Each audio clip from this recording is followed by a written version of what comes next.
وأشهد أن لا إله إلا الله وحده لا شريك له وأشهد أن محمدا عبده ورسوله أما بعد. وقال الله تعالى في القرآن العظيم: يا أيها الذين آمنوا اتقوا الله حق تقاته ولا تموتن إلا وأنتم مسلمون.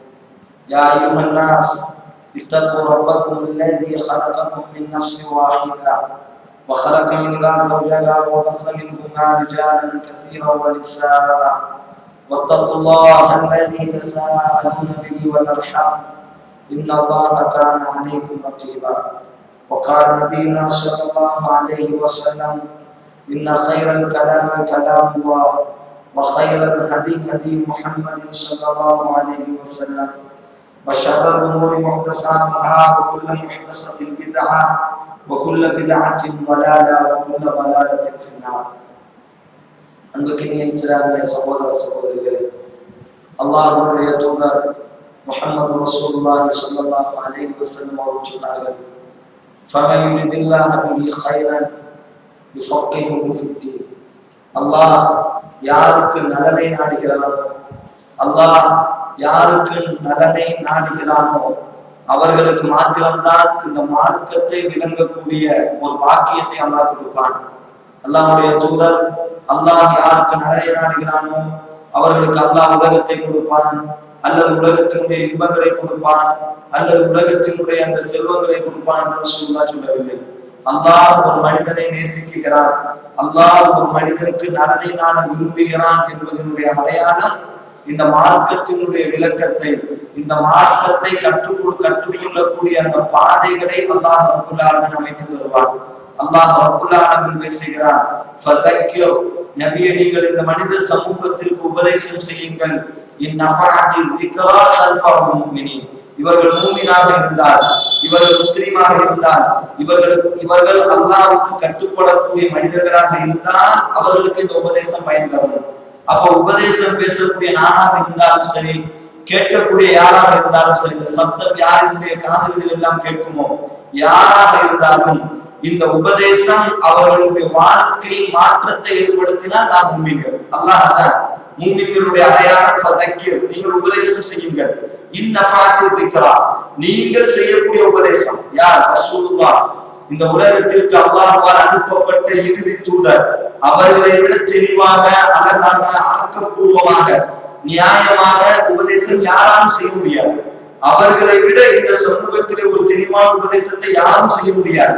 அவர்களினுடைய உபதேசம் இந்த சமூகத்திலே மாற்றம் ஏற்படுத்த வேண்டுமையான, அவர்களினுடைய உபதேசம் கூட இந்த சமூகத்தை மாற்ற வேண்டுமையான அதற்கு தன்மை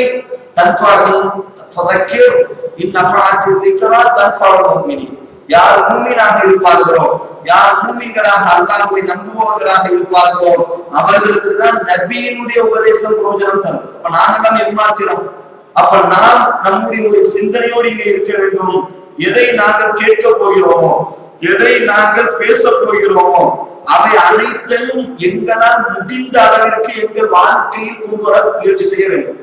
அப்ப வாழ்க்கையில் கொண்டு வராமல் நான் இருந்தாலும் சரி, அல்லது கேட்பவர்கள் இந்த சத்தம் யாருடைய காதுகளில் கேட்டதற்கு பிறகு இங்கே நடைபெறக்கூடிய அந்த உபதேசம் அவர்களுடைய வாழ்க்கையின் மாற்றத்தை ஏற்படுத்தாமல் இருக்குமையானால் ஒரு விஷயத்தை அறிந்து கொள்ளலாம்: நாம் இன்னும் வரை உண்மையான மூமினாக மாறவில்லை. நாம் மூமினாக இருந்தால் இந்த உபதேசம் பிரயோஜனத்தை தரும். அபூ ஜஹலுக்கும் அல்லாஹ்வுடைய தூதர் உபதேசம் செய்தார்கள், உத்மாவிற்கும் அல்லாஹ்வுடைய தூதர் உபதேசம் செய்தார்கள், அபூபக்கருக்கும் செய்தார்கள் ரலியல்லாஹு அன்ஹு, உமர் ரலியல்லாஹு அவர்களுக்கும் செய்தார்கள்.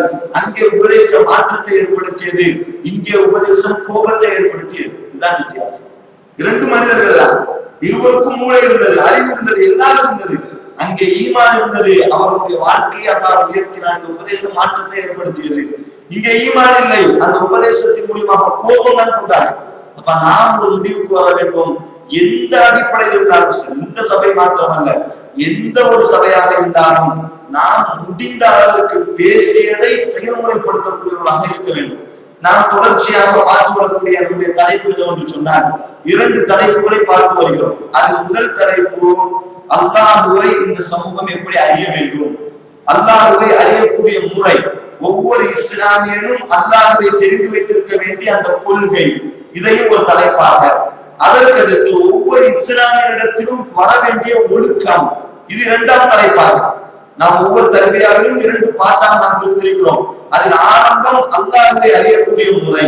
அல்லாஹ் என்றால் யார், அவனுடைய தன்மைகள் என்ன, அவனுடைய முழு விஷயங்களை, ஈமான், ஒரு முஸ்லிம், ஒரு இஸ்லாமியர் இந்த இஸ்லாமிய கொள்கைக்குள், ஒரு மனிதன் இந்த இஸ்லாமிய கொள்கைக்குள் வர வேண்டுமானால் இஸ்லாம் என்னென்ன கொள்கைகளை வகுக்கிறதோ, எந்தெந்த கொள்கைகளை இஸ்லாம் பட்டியல் போடுகிறதோ அதை முழுமையாக தெரியக்கூடிய சமூகமாக மாற வேண்டும் என்பதற்காக அது ஒரு தலைப்பு. இரண்டாவது, ஒவ்வொரு இஸ்லாமியனுடைய வாழ்க்கையும் ஒழுக்கம் எப்படி இருக்க வேண்டும். ஒழுக்கம் என்று சொன்னால் என்ன?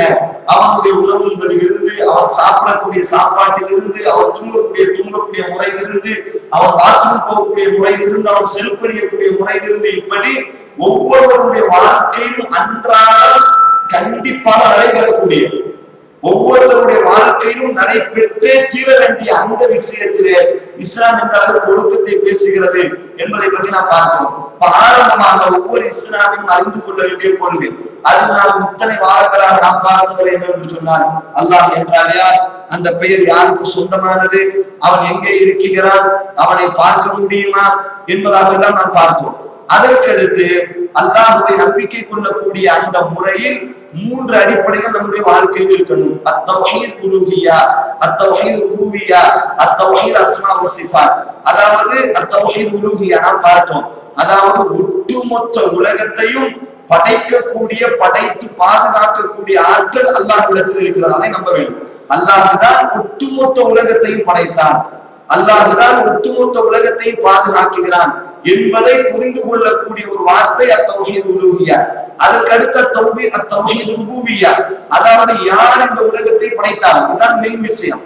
அத்தௌஹீத் உலூஹிய்யாவை பொறுத்தவரையில் உலகத்தில பெரும்பான்மையான மக்கள், ஏன் மக்கா குஃபார்கள், இந்த குஃபார்களுக்கு எதிராக ரசூல் அனுப்பப்பட்டார்களோ, யாருக்கு எதிராக பத்ர், யாருக்கு எதிராக உஹத், யாருக்கு எதிராக ஹந்தக், யாருக்கு எதிராக ஹுதைபியா, யாருக்கு எதிராக ஃபத்ஹ் மக்கா நிகழ்த்தப்பட்டதோ அவர்கள் கூட இந்த தௌஹீத் உலூஹிய்யாவை மிக தூய்மையாக அறிந்திருந்தார்கள். அடுத்து 2 ஒரு விஷயம், தௌஹீத் ருபூபிய்யா, தௌஹீத் அஸ்மா வ சிஃபாத். இந்த விஷயத்தில் தான் அங்க பிரச்சனை, இந்த விஷயத்தில் தான் இன்றைக்கு உலகத்தில் பிரச்சனை. நாத்திகர்களை தவிர மற்ற அனைவருக்கும் பிரச்சனை என்ன? இந்த 2 விஷயத்தில் தான். இன்றைக்கு தங்களை முஸ்லீம் என்று பேசுபவர்களுக்கும் பிரச்சனை இதுதான். இப்ப தௌஹீத் ருபூபிய்யா என்று சொன்னால் என்ன? யார் இந்த உலகத்தை படைத்தானோ, யார் இந்த உலகத்தை ஆட்சி செய்கிறானோ அவனை மாற்றிடம் வணங்க வேண்டும். வணக்கம் என்று எதெல்லாம் இருக்குமோ அவை அனைத்தையும் படைத்தவன். உங்களிடத்தில் கேள்வி கேட்கப்பட்டால் உன்னை படைத்தவன் யார், உனக்கு உணவு கொடுப்பவன் யார் என்று கேட்கப்பட்டால் எங்களுக்கு மேல் ஒரு சூப்பர் பவர், அந்த சூப்பர் பவர் அல்லாஹ். அந்த அல்லாஹ் என்று நீங்கள் யாரை ஏற்றுக்கொண்டீர்களோ, எந்த அல்லாஹ்வை உங்களையும் இந்த ஒட்டுமொத்த உலகத்தையும் படைத்ததாக நீங்கள் நம்புகிறீர்களோ அவனை மாற்றிடம் வணங்க வேண்டும். வணக்கம் என்று சொன்னால் 2 விதமான வணக்கம் சென்ற வாரம் பார்த்தோம். அதில் ஒரு வணக்கம் என்னவென்று சொன்னால் உள்ள ரீதியான வணக்கம், இனி ஒன்று உடல் ரீதியான வணக்கம். இந்த 2 வணக்கத்தையும் அல்லாஹ்வுக்கு மாத்திரம் செய்ய வேண்டும். உள்ளம் ரீதியான வணக்கம் என்றால் என்ன? அன்பு வைப்பது. இது அல்லாஹ்வுக்கு மாத்திரம் தான். அல்லாஹ்வின் மீது வைக்கக்கூடிய அன்பை போன்று உலகத்தில் வேற யாரும் மீது அன்பு வைக்க கூடாது. அப்படி வைத்து விட்டால் அங்கே ஷிர்க் வந்துவிடும். வல்லதீன ஆமனு அஷத்து ஹுப்பன் லில்லாஹ். மூமின்கள் யார்? அல்லாஹ்வை கடுமையாக நேசிப்பார்கள். வமினன் நாஸி மய்யத்தஹிது மின் தூனில்லாஹி அன்தாத யுஹிப்புனஹு கஹுப்பில்லாஹ். மனிதர்களிலே சில நபர்கள் இருக்கிறார்கள், அல்லாஹ்வை நேசிப்பதை போன்று உலகத்தில் உள்ள அந்த அந்தாதங்களை, உலகத்தில் உள்ள தங்களுடைய கடவுளை நேசிக்கிறார்கள். அங்க அல்லாஹ்வை நேசிக்காமல் சொல்லல, அல்லாஹ்வை நேசிக்கிறார்கள். அல்லாஹ்வை நேசித்துக் கொண்டுதான் இங்கே நேசித்துக் கொண்டிருக்கிறார். புரியுதா இல்லையா? அப்ப அல்லாஹ் என்ன சொன்னார்? வல்லதீன ஆமனு அஷத்து ஹுப்பன் லில்லாஹ். நீங்கள் நேசித்தால், நீங்கள் நேசித்தீர்களேயானால்,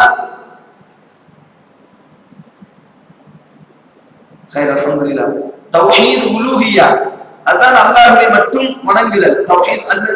தௌஹீத் மாற்றி குறிவிட்டேன், நான் செஞ்சிட்டேன், 2ஐயும் மாத்திட்டேன். தௌஹீத் உலூஹிய்யாவை தௌஹீத் ருபூபிய்யாவை கூட மாத்திட்டேன்.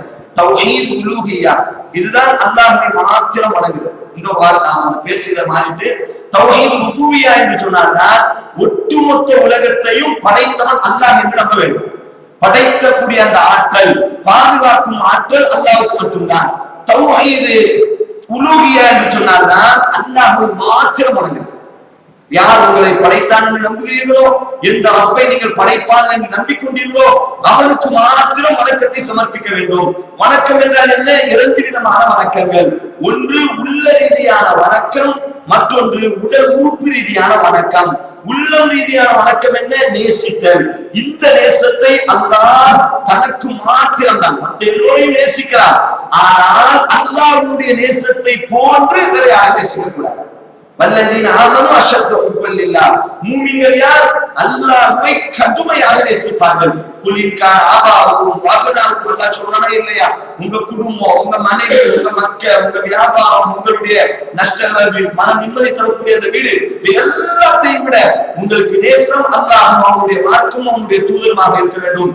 அப்படி இல்லாவிட்டால் ஃபதவப்பஸு, நீங்கள் எதிர்பார்த்து காத்திருங்கள். ஹத்தா யத்தி அல்லாஹ்வுடைய அஸாப், அல்லாஹ்வுடைய அந்த வேதனை வருவதை நீங்கள் எதிர்பார்த்து காத்திருங்கள். அப்ப இது உள்ள ரீதியான ஒரு வணக்கம்.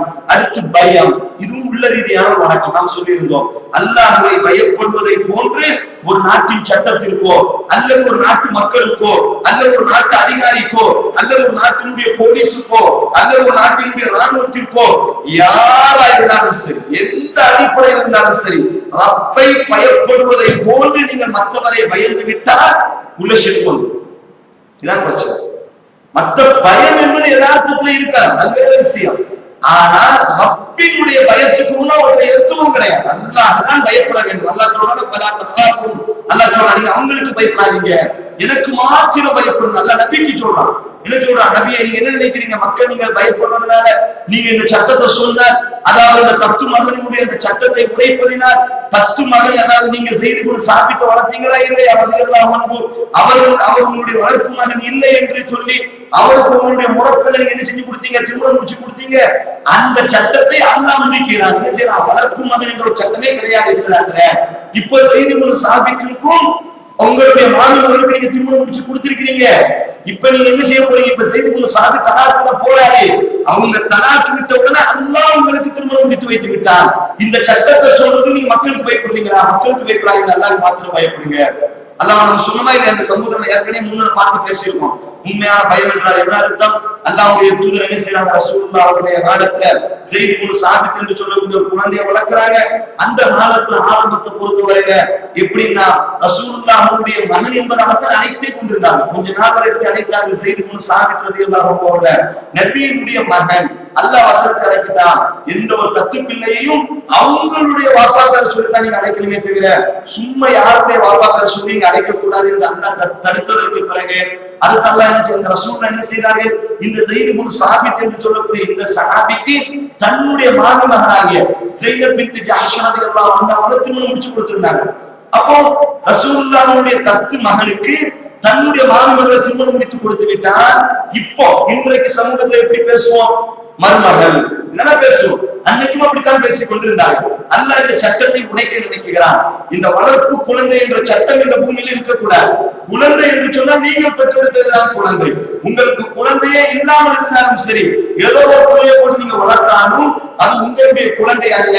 ஒரு கால் அந்த வளர்ப்பு குழந்தை நீங்கள் கட்டி வைத்த அந்த தன்னுடைய மனைவியை தலாக்கு சொன்னால் வளர்ப்பு தந்தை வளர்ப்பு குழந்தையினுடைய மனைவியை திருமணம் முடிக்கலாம் என்று அல்லாஹ் இந்த பூமியில் தன்னுடைய இயற்கையான சட்டத்தை நிலைநாட்டுவதற்காக வேண்டி அல்லாஹ் என்ன செய்யறான்? அல்லாஹ்வே இந்த திருமணத்தை ஏற்படுத்துறான். கடைசி அல்லாஹ்வே இவருக்குள்ள பிரிவினை உண்டாக்குறான். அடுத்து அல்லாஹ் வசனம் கிடைக்கிறான். இப்ப ஸைத் இப்னு சாபித் என்ன செஞ்சிட்டாரு? ஸைனப் பின்த் ஜஹ்ஷ் தலாக் விட்டுட்டாரு. இப்ப ஸைனப் பின்த் ஜஹ்ஷை நான் உங்களுக்கு திருமணம் முடிச்சு கொடுத்துட்டேன். அப்ப ரசூலுல்லாஹ் ஒரு பயம். இதை சொன்னா மக்கள் என்ன சொல்வாங்க? விதமான ஒரு தயக்கம். நேரடியாக ரசூலுல்லாஹ் விமர்சிக்கிறார்கள். அதாவது முஹம்மது நபி என்ன செய்து விட்டார்? தன்னுடைய வளர்ப்பு மகனினுடைய மனைவியை இவர் கட்டிக் கொண்டார் என்று மக்கள் விமர்சிக்கிறாங்க என்று நினைத்துக் கொண்டிருக்கும் பொழுது அல்லாஹ் வசனம் திறக்கிறான், அவங்களுக்கு பயப்படாதீங்க. பயம் அல்லாஹ் மீதுதான் இருக்கணும். அப்ப இது உள்ள ரீதியான ஒரு இபாதத், உள்ள ரீதியான ஒரு இபாதத். அதே போன்று தவக்குல், நம்ம சென்ற வாரம் பார்த்தோம். பொறுப்பு சாட்டுதல், இதுவும் உள்ள ரீதியான ஒரு இபாதத். இந்த இபாதத்துகள் எல்லாம் மற்ற யாருக்கு செய்தாலும், மற்ற யாரின் மீது அல்லாஹ் மீது வைக்கக்கூடிய தவக்குலை போன்று, மற்ற யாரின் மீது தவக்குல் வைத்தாலும் சரி, அல்லாஹ்வை பயப்படுவதை போன்று மற்ற யாருக்கு பயந்தாலும் சரி, அல்லாஹ் மீது அன்பு வைப்பதை போன்று மற்ற யாருக்கு அன்பு வைத்தாலும் அவர்களுடைய மார்க்கத்திற்குள் இணை வைப்பு கலந்து விட்டது, அவர்களுடைய கொள்கைக்குள் இணை வைப்பு கலந்து விட்டது என்பதை சென்ற வாரம் நாம் இதுவரை பார்த்தோம். இன்றைக்கு நாம் பார்க்கக்கூடியது என்று சொன்னார், இபாதத் 2 வகை. ஒரு வகை உள்ள ரீதியான இபாதா, இரண்டாவது உறுப்பு ரீதியான, உடல் உறுப்பு ரீதியான இபாதா. இந்த இபாதத்துகளையும் அல்லாஹ் மாத்திரம்தான் செய்யணும். அல்லாஹ் என்ன எதிர்பார்க்கிறான்? உள்ள ரீதியான இபாதா எப்படி அல்லாஹ்வுக்கு மாத்திரம் சமர்ப்பிக்க வேண்டுமோ அதே போன்றுதான் நம்முடைய உடல் உறுப்பு ரீதியான இபாதத்துகள். நம்முடைய உடல் உறுப்புகளால் தொடரக்கூடிய தொழுகையாக இருக்கட்டும், நோக்கக்கூடிய நோன்பாக இருக்கட்டும், உம்ராவாக இருக்கட்டும், ஹஜ்ஜாக இருக்கட்டும், தான தர்மமாக இருக்கட்டும், இவையெல்லாம் நம்முடைய பொருட்களால், நம்முடைய உடம்புகளால் செய்யக்கூடிய இபாதா. இந்த இபாதத்தை அல்லாஹ்வுக்கு மாத்திரம் செய்யணும். ஒரு மனிதன் என்ன செய்கிறான்? இன்னைக்கு நம்முடைய சமூகத்துல பார்க்கிறோமா இல்லையா? இன்றைக்கு என்ன, எங்களுக்கு இந்த நாட்டில் நிறைவேறிவிட்டால் மொய்தீன் ஷேக்கின் பேரை நாங்க 1 மாசத்துக்கு நம்ம நோன்பு வைக்கிறோம் சொல்றாங்களா இல்லையா? என்ன சொல்றாங்க? மொய்தீன் ஷேக்கின் பேர்ல அல்லது 40 ஆண்டவரின் பேர்ல நாங்க என்ன செய்யறோம்? 40 நாளைக்கு நோன்பு வைக்கிறோம். எல்லாம் முடிஞ்சு போச்சு. ஏன்? அல்லாஹ் சொல்றான், யா அய்யுஹன் நாஸ் வஅபுது ரப்பக்கும், மக்களே உங்களை படைத்த அல்லாஹ்வை மாத்திரம் வணங்குங்கள், அவனுக்கு மாத்திரம் உங்களுடைய இபாதத்தை சமர்ப்பியுங்கள். இதைத்தான் அல்லாஹ் நம்மிடத்தில் எதிர்பார்க்கிறான். நம்முடைய சமூகத்தை பொறுத்தவரையில் தொழுகையை அல்லாஹ் நிறைவேற்றுவார். இந்த இபாதாவை வெளிப்படையான இபாதா, அதாவது உள்ள ரீதியான இபாதா நம்ம பார்த்துட்டோம். உடல் உறுப்புகள் ரீதியான இபாதாவை பொறுத்தவரையில் நம்முடைய சமூகம் சில விஷயங்களை இபாதத்தாகவே பார்ப்பது கிடையாது. சில விஷயங்களை உடல் ரீதியாக இருக்கக்கூடிய சில இபாதத்துகளை இன்றைக்கும் நம்முடைய சமூகம் அதை ஒரு இபாதத்தாக பார்ப்பது கிடையாது. தொழுகையை ஒரு இபாதத்தாக நாம் பார்க்கிறோம், நோன்பை ஒரு இபாதத்தாக பார்க்கிறோம், உம்ராவை ஒரு இபாதத்தாக பார்க்கிறோம், ஹஜ்ஜை ஒரு இபாதத்தாக பார்க்கிறோம், தான தர்மத்தை ஒரு இபாதத்தாக பார்க்கிறோம். அதே போன்றுதான் பிரார்த்தனை, இது ஒரு இபாதத். அத்துஆ ஹுவல் இபாதா. அல்லாஹ்வுடைய தூதர் சொன்னார்கள், பிரார்த்தனை என்பது அதுவும் ஒரு இபாதத்து தான். அப்ப பிரார்த்தனை என்பது இபாதத் என்று ஆனதற்கு பிறகு அந்த பிரார்த்தனையை அல்லாஹ்வுக்கு மாத்திரம் சமர்ப்பிக்க வேண்டும். அல்லாஹ் ஒரு மனிதன் லா இலாஹ இல்லல்லாஹ் சொல்றார், முஹம்மது ரசூலுல்லாஹ் சொல்றார், தொழுறாரு, நோன்பு நோக்குறாரு, எல்லாம் செய்யறாரு. அல்லாஹ்ட்ட பிரார்த்திப்பதை போன்று உலகத்தில் யாரை பிரார்த்தித்தாலும் சரி, அது சிலைக்கு முன்னால் நின்று பிரார்த்தனை செய்தாலும் சரி, கபருக்கு முன்னால் நின்று பிரார்த்தனை செய்தாலும் சரி, முஹம்மது நபி இடத்திலே பிரார்த்தனை செய்தாலும் சரி, ஏன் ஜிப்ரீல் இடத்திலே பிரார்த்தனை செய்தாலும் எல்லாம் முடிஞ்சு போச்சு. இன்னைக்கு நம்முடைய சமூகத்தினுடைய பெரிய துர்க்குணம் இதுதான். என்ன நினைத்துக் கொண்டிருக்கிறார்கள்? இன்றைக்கு தர்காவுக்கு போறாங்க, இந்த பிரார்த்தனையினுடைய விஷயத்திலே மிக மிக அலட்சியமாக. இதெல்லாம் இன்றைக்கு அதிகமான ஷிர்க்குகள் நம்முடைய சமூகத்தில் ஊடுருவி விட்டது. தொழுகையை இபாதத்தாக பார்க்கக்கூடிய அந்த சமூகம், தொழுகையை அல்லாஹ்வுக்கு மாத்திரம் தொழக்கூடிய இந்த சமூகம், இந்த பிரார்த்தனை விஷயத்தை எடுத்துக்கொள்ளுங்கள். இன்றைக்கு எத்தனை ஆண்கள், எத்தனை பெண்கள் அல்லாஹ் சொல்றா துஆ, அல்லாஹ்வுடைய தூதர் சொன்னார், ஹுவல் இபாதா, அதுதான் இபாதா. துஆ என்பது ஒரு இபாதத். இந்த இபாதத்தை இன்றைக்கு கர்த்தருக்கு முன்னால் நின்று கொண்டு, அவுலியாக்களுக்கு முன்னால் நின்று கொண்டு சிலவர்கள் வெளிப்படையாக கேட்குவாங்க. இந்த பிரார்த்தனை விஷயத்துல 3 விதமான தவறுகள் நடக்குது. அது முதல் தவறு என்ன? ஒரு சில மக்கள் வெளிப்படையாக நின்று போய் கேட்டுதான் பாக்குறோமா இல்லையா? நம்முடைய சமூகத்தை பார்க்கலாம், இந்த பிரயாணத்துல ஏறுவாங்க, அல்லது கரண்ட் போயிட்டு, அல்லது ஒரு பொருளை எடுத்துட்டு அப்படி அசதியா உட்காரும் பொழுது யா அல்லாஹ் யா முஹம்மத் சொல்றாங்களா இல்லையா? என்ன வார்த்தை? யா அல்லாஹ் யா அப்துல் காதர் ஜீலானி, யா சாவுல் ஹமீத். யாரை அழைப்பது? யா என்பது நீதான். அல்லாஹ் நீங்கள் எங்க அழைத்தாலும், எந்த அடிப்படையில் அழைத்தாலும், எந்த சூழ்நிலையில் அழைத்தாலும் அல்லாஹ் கேட்பான். இன்னைக்கு சாதாரணமாக இதெல்லாம் ஒரு பாவமாவே, குறிப்பாக வயது முதிர்ந்த பெண்கள், நம்முடைய வீடுகள் இந்த சத்தம் எத்தனை யாருடைய காதுகளில் எல்லாம் கேட்கிறதோ அவர்கள் அனைவரும் தங்களை ஒரு மட்டும் சீர்தூக்கி பார்க்க வேண்டும், யாரை அழைக்க வேண்டும். இன்றைக்கு சாதாரணமாக ஒரு கஷ்டம் வந்துவிட்டால் உடனே யா அப்துல் காதர் ஜீலானி, யா சாவுல். சகோதரர்களே, மக்கா காஃபிரை விட கேவலமான வார்த்தை இந்த வார்த்தை. இந்த வார்த்தை இப்படி அழைப்பது மக்கா குஃபார்களை விட, ஏன் மக்கா காபிர்கள் யாருக்கு எதிராக பத்ர், யாருக்கு எதிராக உஹத், யாரினுடைய கழுத்தை வெட்டினால் சொர்க்கம், யாரினுடைய ரத்தத்தை ஓட்டுவது ஆகுமாகுமோ, யாரினுடைய குழந்தைகளை கைது செய்வது, யாரினுடைய பெண்களை அடிமைப்படுத்துவதை அல்லாஹ் இந்த சமூகத்திலே ஆர்வமாக்கினானோ அவர்களை விட கேவலம். ஏன் அல்லாஹ் சொன்னா ஹுவல்லதி அர்ஸல அல்லாஹ் சொல்லுவான். அந்த மக்கா காஃபிர்கள் யார் தெரியுமா? அந்த மக்கா காஃபிர்கள் யார் தெரியுமா? அவர்கள் கடலிலே பயணம் செய்தார். அல்லாஹ் சொல்றான் அவர்கள் கடலிலே பயணம் செய்தார். அந்த நேரத்திலே அவர்களுக்கு ஏதாவது கஷ்டம் ஏற்பட்டு விட்டார். கடல்ல அப்படியே கப்பல்ல அவங்க பயணம் செய்யறாங்க. அரசலர் அடிச்சு அல்லாஹ் ஒரு காற்றை அனுப்புகிறார். கடல்ல பயணம் செய்து கொண்டிருக்கும் பொழுது அரசலர்யா ஒரு காற்றை அனுப்பியோ அல்லது மற்ற விஷயத்தின் மூலியமாக அவர்களை சோதித்து விட்டார். அல்லாஹ் சொல்றான் ஃபதுல்லாஹ், அவர்கள் அல்லாஹ்விடத்தில் மாத்திரம் பிரார்த்திப்பார்கள். எப்படி? அல் முஹ்லிஸீன், தூய்மையான முறை. மக்கா காஃபிரை பத்தி அல்லாஹ் சொல்றான். என்ன, தங்களுக்கு ஒரு கஷ்டம் என்று வந்தால் லாத்தை விட்டு விடுவார்கள், உஸ்ஸாவை விட்டுருவாங்க, எல்லா சிலையையும் விட்டுருவாங்க. யா அல்லாஹ் அல்லாஹ் அழைக்க மாட்டாங்க. முஹ்லிஸீன், தூய்மையான முறை, கலப்படம் இல்லாமல் அவனை மாத்திரம் அந்த கஷ்ட நேரத்தில் அழைப்பார்கள். ஆனா இன்னைக்கு என்ன நடக்குது? இன்னைக்கு ஒரு கஷ்டம் வந்து விட்டால் அல்லாஹ் என்று வருகிறதோ இல்லையோ, யா முஹய்யத்தீன், எங்க போச்சு இந்த சமூகம்? எங்க கொண்டு போய் இந்த ஈமானை இழந்துச்சு? எந்த சமூகத்துக்கு எதிராக 23 ஆண்டு கால போராட்டமோ அந்த சமூகம் நம்பி வைத்திருந்தார்கள். கஷ்ட நேரத்திலே தங்களுடைய புத்தகங்களில் தங்களை சுன்னத் வல் ஜமாஅத் என்று பெயர் வைத்துக் கொண்டு இன்றைக்கு ஷிர்கையும் பித்அத்தையும் இந்த சமூகத்திலே விதைப்பவர்கள் விதைக்கிறார்களே, தங்களுடைய புத்தகங்களை எழுதி வைத்திருக்கிறார்கள். ஓ முஹிதீன் ஷேഖனுடைய முரீதே, உனக்கு கஷ்டம் வந்து விட்டால் யா ஹவுஸ் யா முஹியத்தீன் என்று நீ சப்தமாக அலை, அந்த ஹவுஸ்ல ஆடம் உனக்கு உதவி செய்வார். மக்கா காஃபிர் நம்பியிருந்தார்கள். முஹ்லிஸீன லஹுத்தீன், கஷ்டத்தின் பொழுது, தூய்மையின் பொழுது, சிரமத்தின் பொழுது, ஒரு விதமான இழப்பின் பொழுது அவர்கள் தூய்மையான முறையில் அழைத்து பிரார்த்தித்து அல்லாஹ்வினால். அல்லாஹ் சொல்றான் இன்னல்லதீன ததுஊன மின் தூனில்லாஹ், மனித சமூகமே, இந்த அல்லாஹ்வை விட்டுவிட்டு நீங்கள் வேற யாரிடத்துல போய் நிற்கிறீர்களோ அவர்கள் அனைவரும், அங்க அல்லாஹ் நபின்னு சொல்லல, வலின்னு சொல்லல, கோயில்ல உள்ள சிலன் சொல்லல, சர்ச்சில் உள்ள செல்வன் சொல்லல, அல்லாஹ் தெளிவா சொல்றான் இன்னல்லதீன ததுஊன மின் தூனில்லாஹ், அல்லாஹ்வை விட்டுவிட்டு நீங்கள் வேற யாரை அழைத்தால் அவர்கள் எப்படிப்பட்ட மதிப்புள்ளவர்களாக இருந்தாலும் அவர்களும் உங்களை போன்ற அடிமைகள். அல்லாஹ் சொல்றான் யார்கிட்ட போய் நீ அழைக்கிறீங்களோ, எந்த நான்காண்டவனுடைய தர்கால போய் நிக்கிறீங்களோ, எந்த மொய்தீன் ஷேக் என்று கஷ்டத்தில் அழைக்கிறீர்களோ, எந்த முஹம்மது நபி என்று அழைக்கிறீர்களோ, இபாதுல் அன்சார், அவர்கள் யார்? அவர்களும் அல்லாஹ்வுடைய அடிமைகளே. அல்லாஹ் அடுத்த இன்னொரு வசனத்துல சொல்லுவான், நீங்கள் அவர்கள் உண்மையானவர்களாக இருந்தால் பதில் அளிக்கட்டுமே. நீங்கள் அழைக்கிறீர்களா இல்லையா? அல்லாஹ்வுடைய பேர் அல்லாஹ்வை விட்டு நீங்கள் வேற யாரை அழைக்கிறீர்களோ அவர்கள் பதில் அளிக்கட்டுமே. மற்றொரு வசனத்தில் அல்லாஹ் சொல்வான், நீங்கள் அழைப்பதை அவர்கள் கேட்க மாட்டார்கள், அப்படி கேட்டால் அடுத்த அல்லாஹ் சொல்றான். எப்படி கேட்கிறார்? நீங்கள் எந்த அல்லாஹ்வை விட்டு யார்கிட்ட போய் நின்று பேசுறீங்களா இல்லையா?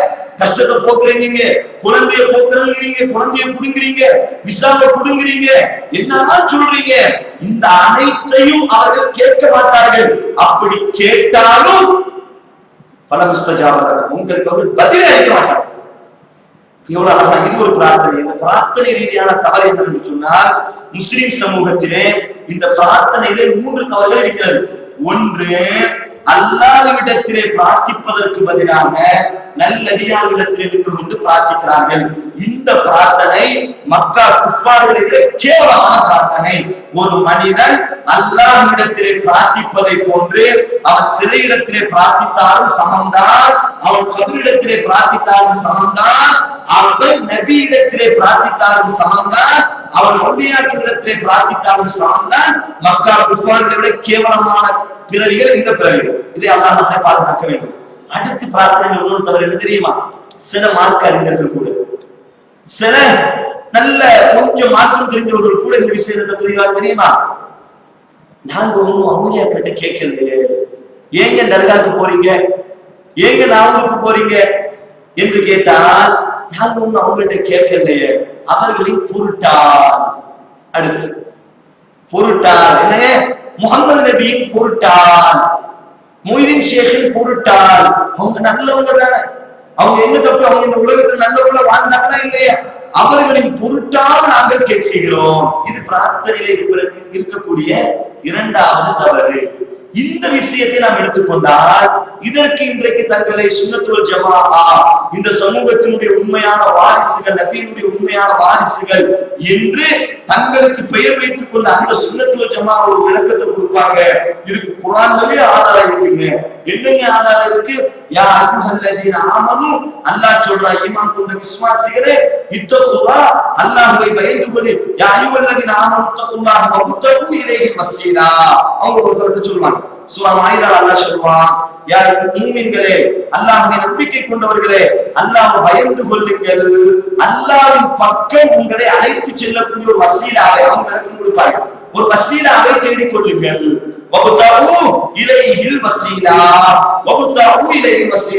அல்லாஹ்வின் பக்கம் கொண்டு செல்லக்கூடிய வசீலா.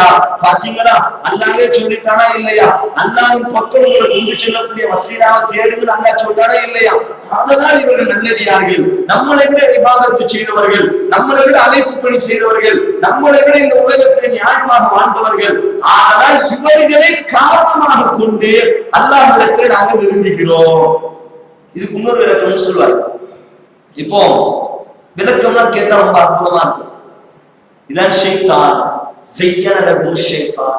ஷைத்தான் எப்படின்னா, சும்மா அசிங்கமான விஷயத்தை அசிங்கம் சொல்லி மட்டும் கொண்டு வர மாட்டான், என்டையும் கொண்டு வர மாட்டான். அசிங்கத்தை அழகுபடுத்தி, செய்யன அழகுபடுத்தி அப்படி ஏற்றுக்கொள்ளுத மாதிரி லாஜிக்கா கொண்டு வருவான். எப்படி கொண்டு வருவான்? லாஜிக்கா கொண்டு வருவான். என்ன சொல்லுவாங்க? இப்ப என்ன அல்லாஹ் யாருங்க? இந்தியாவுடைய முதல்வர், இந்தியாவுடைய பிரதமர் உயர்ந்தவன் தானே. அல்லாஹ் யாருங்க?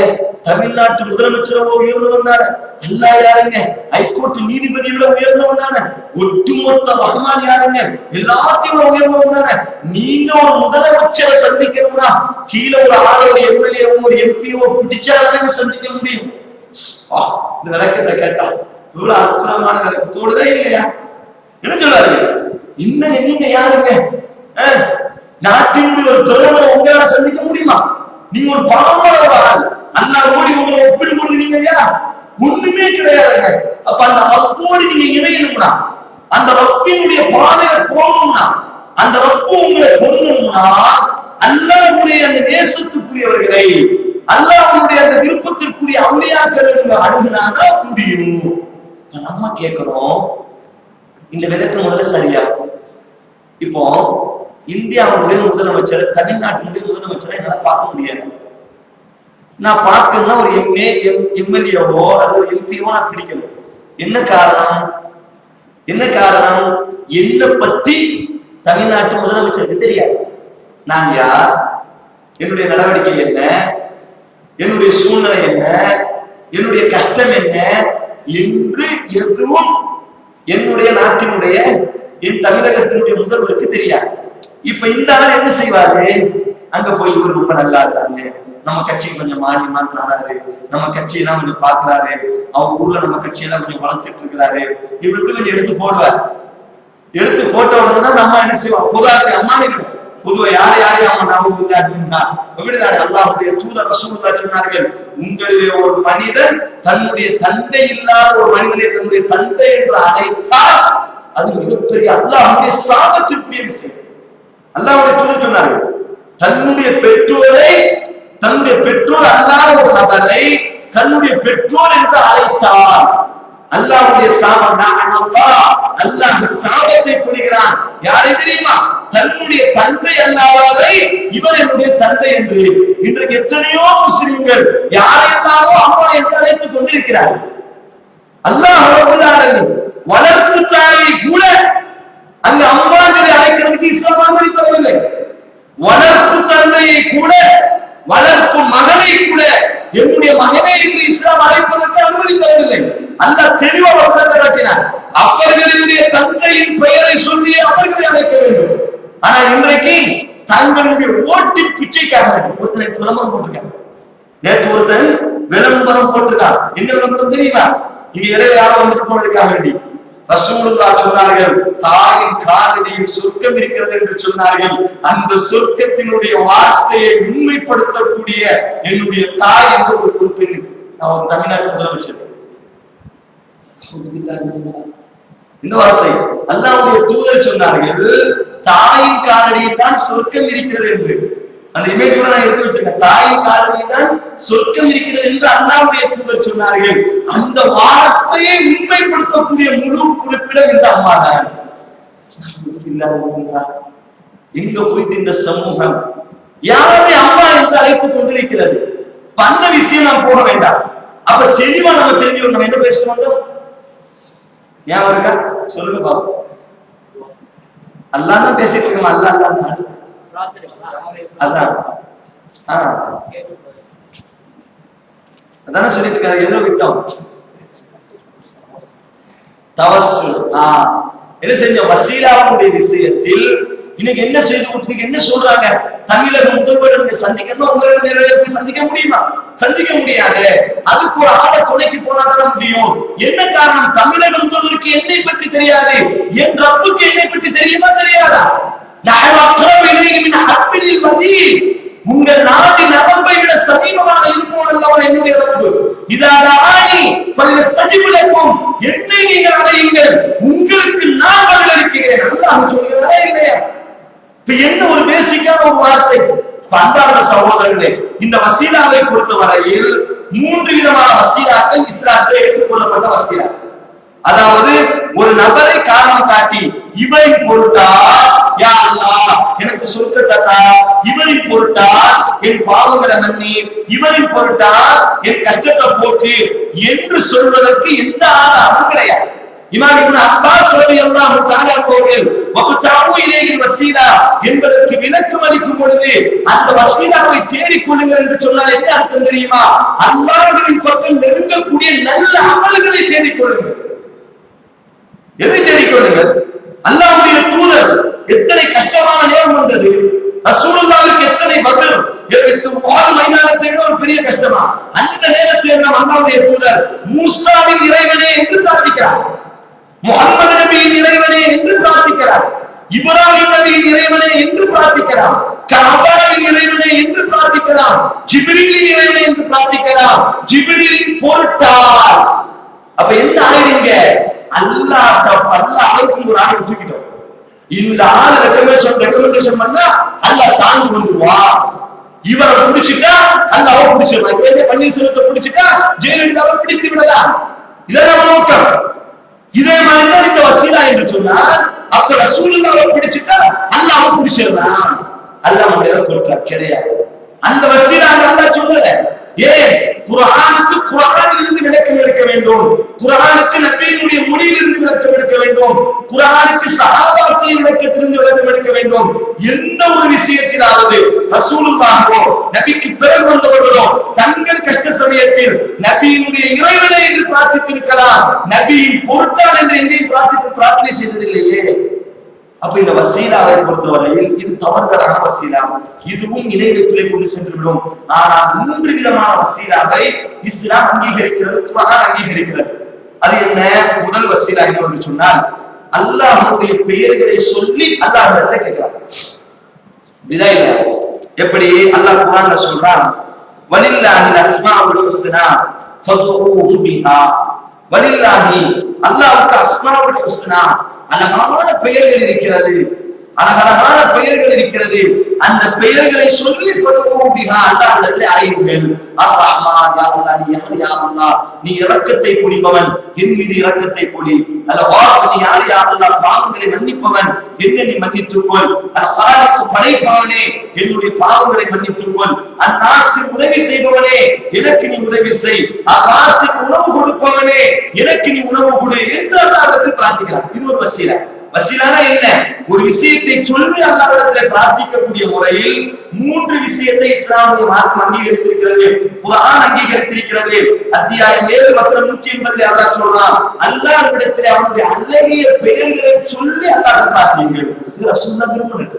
அல்லாஹ்வை பிரார்த்திக்கும் போது நம்மள சும்மா கையை தூக்கி பிரார்த்திப்பதை விட அல்லாஹ்வை புகழ்ந்து அல்லாஹ்வுடைய அந்த மகத்துவத்தை புகழ்ந்து அல்லாஹ்வுக்கு என்ற அந்த அழகான பெயர் அல் பாரி, அல் முஃமின், அல் முஹைமின், அல் அஸீஸ், அல் ஜப்பார், அல் முத்தகப்பிர் என்ற அழகான பெயர் இருக்கா இல்லையா? இந்த பெயர்களை சொல்லி யா அல்லாஹ் எனக்கு நீ உதவி செய். இதை இஸ்லாம் அங்கீகரித்திருக்கிறது. இரண்டாவது வசீலா, ஒரு இபாதத்தை செய்ததற்கு பிறகு அந்த இபாதத்தை அல்லாஹ்விடத்திலே சொல்லி நாம் பிரார்த்திக்கலாம். எப்படி? உதாரணத்திற்கு இப்ப பிளஸ் டூல பாஸ் ஆகும். உதாரணம் சகோதரன் பிளஸ் டூ எழுதிட்டு இருக்கா இல்லையா? பிளஸ் டூல பாஸ் ஆகும். என்ன படிச்சாலும் ரொம்ப கஷ்டம் நம்ம பாஸ் ஆகும். அதனால என்ன செய்யலாம்னா 2 ரக்காய் தொழுவோம். அல்லாஹ் கொஞ்சம் என்ன செய்யறோம்? 2 ரக்காய் தொழுதுட்டு யா அல்லாஹ் இந்த தொழுகை உண்மையான முறை, தூய்மையான முறை, அல்லது அல்லாஹ்வுக்காக ஏதாவது தான தர்மம் செய்ததற்கு பிறகு இந்த தான தர்மத்தை காரணமாக சொல்லி யா அல்லாஹ் உன்னுடைய முகத்திற்காக வேண்டி நான் இதை செய்தேன் யா அல்லாஹ் எனக்கு இந்த கஷ்டத்தை போக்கு, எனக்கு விசா கொடு, எதையும் கேட்கிறான். இதற்கு சஹீஹுல் புகாரில நபி ஸல்லல்லாஹு அலைஹி வஸல்லம் அழகான சம்பவம், இன்னொரு சமூகத்துல எல்லா பள்ளிகளையும் கேட்ட சம்பவம், இதை கேட்காத நபர்களே இருக்க மாட்டோம். என்ன சம்பவம் சொல்லுங்கப்பா? நான் ஒரு கேள்வியா கேட்கிறேன். அமல்களை கொண்டு வசீலாட்டிய சம்பவம். குகைவாசிகள் ஒரு இன்னொரு காலகட்டத்துல போனாங்க, குகையில புயல் வந்துட்டு குகைக்குள்ள போனாங்க, குகை மூடிட்டு அப்ப 3 பேரும் சொல்றாங்க, இப்ப நம்மளால என்ன முயற்சி பண்ணாலும் குகையில இருந்து வர முடியாது, நாம் ரப்புக்காக வேண்டி செய்த அந்த இபாதத்தை அல்லாஹ்விடத்திலே சமர்ப்பித்து அல்லாஹ்ட்ட கேட்போம். யா அல்லாஹ் எனக்கு ஒரு தாய் இருந்தார்கள், நான் எப்ப சொன்னாரா இல்லையா, நான் எப்பவும் ஆடு வைப்பேன், தூரத்துல போய் ஆடு வைப்பேன், நான் எப்பவும் ஆடு வச்சுட்டு வந்த உடனே அந்த பாலை கறந்து முதல்ல என் தாய்க்கு தான் கொடுப்பேன் யா அல்லாஹ், என் தாய்க்கு கொடுத்ததற்கு பிறகுதான் என்னுடைய குழந்தைக்கு கொடுப்பேன். ஒரு நாள் மிக தூரமான மலை பிரதேசத்தை ஆடுமைக்கு போயிட்டேன். அது இவ்வளவு சிறப்பு பாருங்க தாய், சுப்ஹானல்லாஹ். மலை பிரதேசத்துக்கு நான் போயிட்டேன், அப்போ வருவதற்கு லேட் ஆயிட்டு என் தாய் நான் வருவதற்கு முன்னாடியே தூங்கிட்டாங்க. எப்பவும் என் தாயிடத்துல பால் குடித்து என் தாய்க்கு பால் கொடுத்ததற்கு பிறகுதான் என் மனைவிக்கு என் குழந்தைக்கு நான் கொடுப்பேன். அப்ப என்னுடைய தாய் தூங்கியதினால் அந்த பாலை கறந்து என் தாயினுடைய தூக்கத்தை எழுப்பினால் என் தாயினுடைய தூக்கம் சென்று விடும் என்ற அச்சத்தினால் நான் தலைமாட்டுக்கு அருகிலேயே நின்று கொண்டிருந்தேன். என் குழந்தைகள் என் காலை பிடித்துக் கொண்டு பசியிலே அழுது கொண்டிருந்தார். நான் குடிக்கல, நான் என்ன செய்யல, நான் குடிக்கல. என்னுடைய குழந்தைகள் கதறினார்கள். இந்த இபாதத்தை உன் முகத்துக்காக நான் செய்தேன், உன் முகத்திற்காக வேண்டி செய்தேன், அதனால் இந்த பாறையை திறந்து விடியா அல்லாஹ். இது ஒரு ஆள் பிரார்த்திச்சாரா இல்லையா? அப்ப அல்லாஹ் என்ன செஞ்சா, கொஞ்சம் இபாதாவை கொண்டு அது இன்னொரு ஆள் பிரார்த்திக்கிறாரு. ஒரு ஆள் வேலை பார்த்தாரு. எல்லாரும் என்ன செய்வேன், தினம் சாயங்காலம் கூலியை கொடுத்து அனுப்பிடுவேன். ஒரு நாள் இந்த வேலை பார்த்துட்டாரு, கூலி வாங்காம போயிட்டாரு. அவர் கூலியை நான் என்ன செஞ்ச, பத்திரப்படுத்தி வச்சிருந்தேன். அதை கொண்டு நான் ஒரு பிசினஸ் பண்ணேன், அது ஒரு பெரிய ஒரு மந்தையை நான் உருவாக்கினேன். பின்னொரு காலகட்டத்தில் அந்த மனிதர் வந்தார், நான் உங்கள்கிட்ட ஒரு நாள் வேலை பார்த்தேனே, அதனுடைய கூலியை வாங்க மறந்துட்டேனே, இப்ப அந்த கூலியை தாங்கன்னு சொன்னாரு. நான் சொன்ன இந்த ஆளுக்கும் வந்தேன், எல்லாத்தையும் எடுத்துட்டு போன்னு சொன்னேன். அந்த ஆளு சொன்னாரு, என்னை கேள்வி அடிக்கிறீங்களான்னு கேட்டாரு. இல்லை, அந்த கூலியை கொண்டுதான் இந்த மந்தையை உருவாக்கினேன். யா அல்லாஹ், இது உன்னுடைய பொருத்தத்திற்காக வேண்டி நான் நினைச்சிருந்தா அன்னைக்கு உண்டான கூலியை மட்டும் வந்து கேட்கும்போது நான் அனுப்பி வைத்திருக்கலாம். அந்த கூலியை வைத்து நான் இதை பெருக்கினேன். இந்த பெருக்கப்பட்ட அனைத்தையும், இந்த தயாரிக்கப்பட்ட உருவாக்கப்பட்ட அனைத்தையும் அவர் கரத்திலேயே நான் கொடுத்தேன். இது உன்னுடைய பொருத்தத்திற்காக வேண்டிய பாறையை அல்லாஹ் திறந்தார். மூன்றாவது மனிதர் வருகிறார். யா அல்லாஹ், எனக்கு ஒரு சின்னமா மகன் உண்டு, அந்த சின்னமா மகன் மீது எனக்கு ரொம்ப மோகம் உண்டு. அந்த சின்னமா மகளை எப்படியாச்சும் அடையணும் சொல்லி ஆசைப்பட்டேன். யா அல்லாஹ், அந்த பெண் உடன்படாமலே இருந்தால் ஒரு கட்டத்திலே அவனுக்கு பொருளாதார கஷ்டம் ஏற்பட்டதினால் என்னிடத்திலே பொருளாதாரத்தை தேடி வந்தார். அப்பொழுது நான் அவளுக்கு ஒரு ஷர்த்து வைத்தேன், உனக்கு பொருளாதாரத்தை தர நான் தயார், என்னுடைய ஆசைக்கு எனக்கு நீ தயாரா என்று கேட்டேன். கஷ்டத்தின் காரணத்தினால் அந்த பெண் சரி என்று சொல்லிவிட்டார். அவளோடு நான் உறவு கொண்டேன். சுப்ஹானல்லாஹ். அந்த ஹதீஸ் வரும் எந்த அளவிற்கு என்று சொன்னால், ஆணைகள் கலட்டப்பட்டு 2 நபர்களும் உட்கார்ந்திருப்பார்கள். அந்த நேரத்தில் அந்த பெண் சொன்னார், இத்தகுல்லாஹ், அல்லாஹ்வை பயந்து கொள். அல்லாஹ் ஹலாலாக்காத முறையில் எந்த ஒரு விஷயத்தையும் உடைத்து விடாது. அந்த அளவுக்கு நெருங்கியாச்சு. இந்த நேரத்துல நினைச்சு பாருங்க, சுப்ஹானல்லாஹ். இன்னைக்கு நம்ம போய் என்னங்க, திரும்பி பார்த்தா பின்னாடியே போய் அவள் பின்னாடி பின்வாசோடு போவாங்க. ஏன்னா ஒரு பெண்ணுடைய லேச திரும்பி பார்த்துட்டா வைங்க, இவன் பின்னாடியே போனா அவளை முன்வாசல விட்டுட்டு அவங்க வீட்டு பின்னாடியோடு விடலாம். எந்த அளவுக்கு இருக்கிற அந்த எந்த சூழ்நிலை.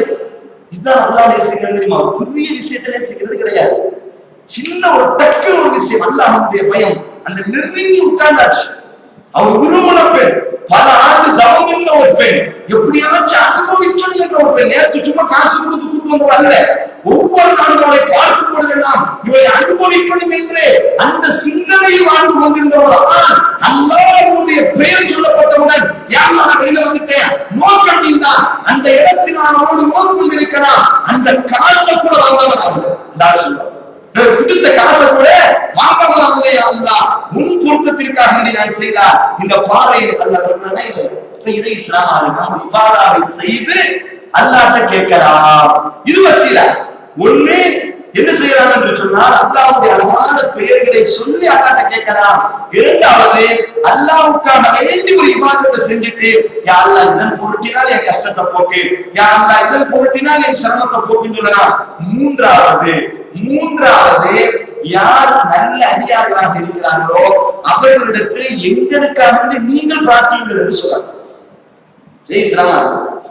இறந்து போனது இல்லை, இறந்து போனவர்கள் கொண்டு இதுவும் மூன்றாவது தப்புகள் இல்லையா? பிரார்த்தனை மூன்று தப்பு. ஒன்று நேரடியாக அங்க போய் கேட்டுருந்தாங்க, அல்லது இவரையும் பொருட்டால் எப்படி கேட்டுருந்தாங்க, அல்லது நீங்க செஞ்சுவாங்க தெரியுமா? நீங்க இறந்து போன கபூர்ல நின்றுட்டு சாப்பிட்டு சொல்லி நீங்க அல்லாஹ்ட்ட துஆ செய்யுங்க. அவருக்கே துஆ செய்ய முடியாது, அவருக்கே துஆ செய்ய முடியாது. எல்லாம் முடிஞ்சு போச்சு. அல்லாஹ்வுடைய தூதர் சொன்னாங்க இல்லையா, ஒரு மனிதன் இறந்து விட்டான், எல்லா இபாதத்தும் முடிந்து விட்டது. அவர் உருவாக்கி சென்ற நல்ல குழந்தைகள், அவர் உருவாக்கி சென்ற நல்ல பயனுள்ள கல்வி, அவன் இந்த சமூகத்திலே செய்து போன அந்த நல்ல சேவைகள், இந்த மூன்றை தவிர எந்த ஒரு இருப்பதா? அப்போ ஒரு மனிதர் ரசூலுல்லாஹ்வாக இருந்தால் கூட இறந்ததற்கு பிறகு தனக்கு தானே துஆ செய்ய முடியாது. அப்ப இறந்த ஆண்டவரை துஆ செய்ய கூடாது. யாரிடத்துல கேட்கிறான்? நல்ல அடியாராக இருக்கிறார். நம்முடைய தன்மை என்ன தெரியுமா? சின்ன குழந்தைகளை பார்த்தால் திருவிழை நடக்கும் பொழுது அந்த குழந்தைகளை தடவி விட்டு சொல்வார்களாம், எனக்காக நீங்க அல்லாஹ்வுக்கு துஆ செய்.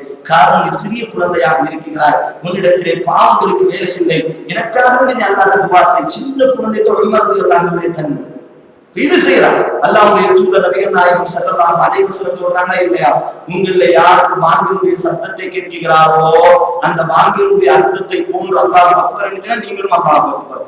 முஅத்தின் அஷ்ஹது அல்லா இலாஹ இல்லல்லாஹ், நீங்களும் அஷ்ஹது அல்லா இலாஹ இல்லல்லாஹ். முஅத்தின் அஷ்ஹது அன்ன முஹம்மது ரசூலுல்லாஹ், நீங்களும் அஷ்ஹது அன்ன முஹம்மது ரசூலுல்லாஹ். முஅத்தின் ஹய்ய அலஸ் ஸலாத், நீங்க லா ஹவ்ல வலா குவத இல்லா பில்லாஹ் என்று சொல்லுங்க ரசூலுல்லாஹ் சொன்னாங்களா இல்லையா? அடுத்து சொல்வாங்க, அப்படி யார் பாங்கினுடைய சத்தத்துக்கு பதில் கொடுத்து விட்டு என் மீது ஸலவாத் சொல்லி எனக்காக அல்லாஹ்வை நீங்கள் பிரார்த்தியுங்கள். ரசூலுல்லாஹ் பிரார்த்திக்க சொல்றாங்க, அல்லாஹும்ம ரப்ப ஹாதிஹி தஅவத்தி தம்மா, இந்த பூரணமான அழைப்பினுடைய ரப்பே, வஸ்ஸலாத்துல் காயிமா, நிலைநிறுத்தக்கூடிய தொழுகையினுடைய ரப்பே, ஆதி நீ கொடுப்பாயாக முஹம்மத் எங்களுடைய தலைவர் முஹம்மதுக்கு ஸல்லல்லாஹு அலைஹி வஸல்லம் வஸீலா, வஸீலாவையும் ஃபதீலா என்னும் சிறப்புகளையும் மகாம மஹ்மூதன் அல்லதி வஅதா, நீ உயர்த்தக்கூடிய அந்த மிகப்பெரிய அந்த கண்ணியமான அந்த புகழுக்குரிய இடத்திலே எங்க நபியை நீ தக்க வைப்பாயாக. ரசூல் என்ன சொன்னார்கள்? எனக்காக நீங்கள் பிரார்த்தனை செய்யுங்கள். இப்ப இது இஸ்லாத்தில் உண்டு. ஒரு முஸ்லிமான ஒரு அடிமையை பார்க்கிறோம், ஒரு முஸ்லிமான நல்லடியாரை பார்க்கிறோம், எனக்காக நீங்க துஆ செய்யுங்க, என்னுடைய வாழ்க்கைக்காக துஆ செய்யுங்க, ஏன் இல்முக்காக துஆ செய்யுங்க. ரசூலுல்லாஹ் உமர் ரலியல்லாஹு அன்ஹுவுக்கு போகும்போது ரசூலுல்லாஹ் சொன்னார்கள், உமர் அவர்களே உங்கள் துஆவில் என்னை மறந்து விடாதீர்கள். அப்ப இது இஸ்லாம் ஆதரிக்கிறது. அப்ப வசீலா என்று சொன்னால் இந்த மூன்று அடிப்படை, தவஸ்ஸுல், இந்த மூன்று அடிப்படையில் இஸ்திகாஸா உதவி தேடுதல் என்று கூறப்படும் பொழுது இந்த மூன்று அடிப்படையில், ஒன்று அல்லாஹ்வுடைய பெயர்களை பெருமைப்படுத்தி அல்லாஹ்வுடைய பெயரை சொல்லி நாம் அல்லாஹ்விடத்தில் கேட்கலாம். இரண்டாவது நாம் செய்த இபாதத்தை, அல்லாஹ்வுக்காக வேண்டி செய்த இபாதத்தை அல்லாஹ்விடத்திலே முறையிட்டு இந்த இபாதத்தின் பொருட்டால் என்று கேட்கலாம். மூன்றாவது உயிர் உள்ள நல்லடியார், அங்க இறந்தாலும் கிடையாது. ஏன் இன்னக்கலா துஸ்மியுல் மௌத்தா, இறந்தவரை உங்களால் செவியேற்க செய்ய முடியாது. இறந்தவரும் உயிருள்ளவரும் சமமாக ஆகுவார்களா? வர்ஸகுன் இலா யௌமில் பஅஸூன், ஒரு மனிதர் இறந்து விட்டார், அவர் மரணம், அவருடைய இந்த எழுப்பப்படக்கூடிய அந்த மறுமை நாளை வர்ஸக் என்று சொல்லக்கூடிய ஒரு திரைமறையான வாழ்க்கையில் இருக்கிறார். அல்லாஹ் சொன்னான், உலகத்துக்கும் இந்த அந்த கபருக்கு இந்த உலகத்துக்கு எந்த தொடர்பும் கிடையாது. நான் இறந்து விட்டால் இந்த உலகத்திற்கும் எனக்கு எந்த தொடர்பு இல்லை. நான் நல்லவனா இருந்தாலும் சரி, கெட்டவனா இருந்தாலும் சரி. என்னது இன்னைக்கு ஆவி பிடிக்கிறாங்களா இல்லையா? இதெல்லாம் இந்த அக்கீதால உள்ள பிரச்சனை. என்னங்க சைத்தா பிடிச்சிட்டான். என்னடா சைத்தா? அவன் தற்கொலை செத்து போனா அவன் மேல ஏறிட்டான்டா. என்ன சொல்றாங்களா இல்லையா? நம்ம என்ன நினைக்கிறோம் தெரியுமா? அந்த கபரினுடைய வாழ்க்கை என்பது ஏதோ நம்ம சென்ட்ரேட்டிங் மாதிரி நினைச்சிட்டு இருக்கோம். ஏதோ கோட்டை போட்டோம்னா வெளியே குதிச்சு வந்த மாதிரி என்ன நினைச்சு வைத்துட்டு இருக்கிறோம். கபரினுடைய வாழ்க்கை அந்த அல்லாஹ்வுடைய சிறைச்சாலையில நினைச்சு வைத்துக் கொண்டிருக்கிறோம். ஏதோ இந்த சென்ட்ரேட்டின் மாதிரி கம்பியை உடைச்சு வெளியில குதிச்சு வந்துருவா போல, செத்து போயிட்டா வந்துட்டான் போல நினைச்சிட்டு இருக்கோம். அல்லாஹ்வுடைய தூதர் சொன்னார், சஹீஹ் புகாரி வருது, உங்கள ஒரு மனிதர் நல்ல அமலாக செய்து மரணித்து விட்டார். இந்த இதை நம்முடைய குழந்தைகளுக்கு சொல்லிக் கொடுக்கணும். இதுதான் அக்கீதா. அக்கீதானா என்ன? இதுதான் அக்கீதா. பேய் பிடிச்சிட்டுங்க, ஆவி பிடிச்சிட்டுங்க, எல்லாம் பிடிச்சிட்டுங்க. என்னன்னு கேட்டா அவன் செத்து போனான், தூக்கு போட்டு செத்து போனான், தண்ணியில விழுந்து செத்து போனான், அந்த வீட்டுல மண்ணை ஊத்தி இருந்துட்டாப்பா, அந்த பிள்ளை திரும்ப நடமாடிட்டு இருக்காப்பா, வீட்டுக்கு வீட்டுக்கு தட்டிட்டு இருக்காப்பா. என்ன சொன்னா? வீட்டு கதவை அந்த பிள்ளை தட்டிட்டு இருக்காப்பா அப்படின்னு. இப்ப என்ன நினைத்து நம்ம இந்த கொள்கை செய்யணும். எல்லாம் குஃபார் சின்ன இந்த குஃபாரோடி பழகி எல்லாம் உள்ள வந்துட்டோம். என்ன பிரச்சனை? அல்லாஹ்வுடைய தூதர் சொன்னார்கள், உங்கள ஒரு மனிதர் நல்ல அடிப்படை நல்ல மனிதராக மரணித்தால் நல்ல அழகான நல்ல அழகான முறையில் வழக்கமாக வருவார்கள். அவரை தூக்கி உட்கார வைப்பார்கள். மண் ரப்புக்க என்பதெல்லாம் சொல்லுவோமா இல்லையா? அந்த கேள்வியை கேட்பாங்க. ரப்பு யாரு, மார்க்கம் என்ன, இந்த மனிதர் யாரு என்பதெல்லாம் நல்ல கேள்வியை கேட்பாங்க. இதுக்கு நல்ல ஒரு பதில் சொன்ன உடனே அவருக்கு என்ன சொல்லுவாங்க? மணமகனை போன்ல தூங்குவாங்க. உடனே அந்த ஆளு சொல்லுவாரு, என் உம்மா வீட்டுல அழுதுட்டு இருக்கு, என் மனைவி வீட்டுல அழுதுட்டு இருக்கு, எல்லாரும் என் வீட்டுல துக்கப்பட்டு இருக்காங்க, எனக்கு நல்ல லைஃப் கிடைச்சிட்டு இந்த லைஃப போய் நான் சொல்லிட்டு வந்திருக்கேனே. என்ன சொல்லுவார் அவர்? நல்ல ஐடியா. என்ன சொல்லுவார்? என் வீட்டுல போய் நான் இறந்ததினால் என்னுடைய குடும்பம் துக்கமாக இருக்கிறார்கள், அவர்களிடத்திலே நான் சொல்லிவிட்டு வந்து விடுகிறேனே, நான் நல்ல முறையில இருக்கேன்னா, கபூர்ல எனக்கு நல்ல சொர்க்கம், அல்லாஹ் என்னை பொருந்திக் கொண்டா, எல்லா இம்திஹான்லயும் எல்லா கேள்வியிலையும் நான் பாஸ் ஆயிட்டோமா என்று சொல்லிட்டு வந்திருக்கேன் பாரு சொல்லுவார். அதெல்லாம் முடியாது. புது மாப்பிள்ள மாதிரி தூங்கு. என்ன செஞ்சிடணும்? தூங்கு. உனக்கு என்ன செய்யணும்? நல்ல கபூர் விளக்கி வைக்கிறோம், நல்ல சொர்க்கத்தை கண்ணுக்கு காமிக்கிறோம், வெளியில போக முடியாது. நல்லா இருந்தா கூட பர்ஸகுன் இலா யௌமில் ஒரு திரைமலையான கெட்டடியா இருந்தா என்ன? அஸ்வதான மலக்கார் கருப்புள் நிறத்துல ரெண்டு மலக்கு வருவார்கள். மரப்புக்கு என்று கேட்பார்கள். ஹா ஹா என்று கத்துவான். முன்னுமே தெரியாது என்று கத்துன உடனே எனக்கு தெரியும் இந்த பதிலை தான் நீ சொல்வாய் என்று எங்களுக்கு தெரியும். தங்களுடைய கரத்திலே வரும்பொழுதே இரும்பு சம்பட்டியார் இரும்பு சுத்தியரை கொண்டு வருவார்கள். அல்லாஹ்வுடைய தூதர் சொல்வார்கள், அந்த இரும்பு சுத்தியரை கொண்டு இந்த மலையில் ஊராட்டி அடித்தால் இந்த மலை சுக்குநூறாக மாறிவிடும். அந்த சுத்தினை கொண்டு இந்த இரண்டு கண்களுக்கும் இடையில இருக்கக்கூடிய இந்த நெற்றியிலே ஓங்கி அடிப்பார். அடித்த உடனே பூமிக்குள்ள போவார். திருப்பி மண்ட சரியாகும், திருப்பி அடி. அப்ப யாருடைய கட்டுக்கோட்டை இருந்தா ஜிப்பான்? நல்லடியாரை வெளியில வர முடியாது. யாரு பெரிய விஐபியே வெளியில வர முடியாது என்று சொன்னால் தண்டனை வெளியில வர முடியுமா? அதுவும் பாதுகாப்பது யார்? மலக்குமார்கள்.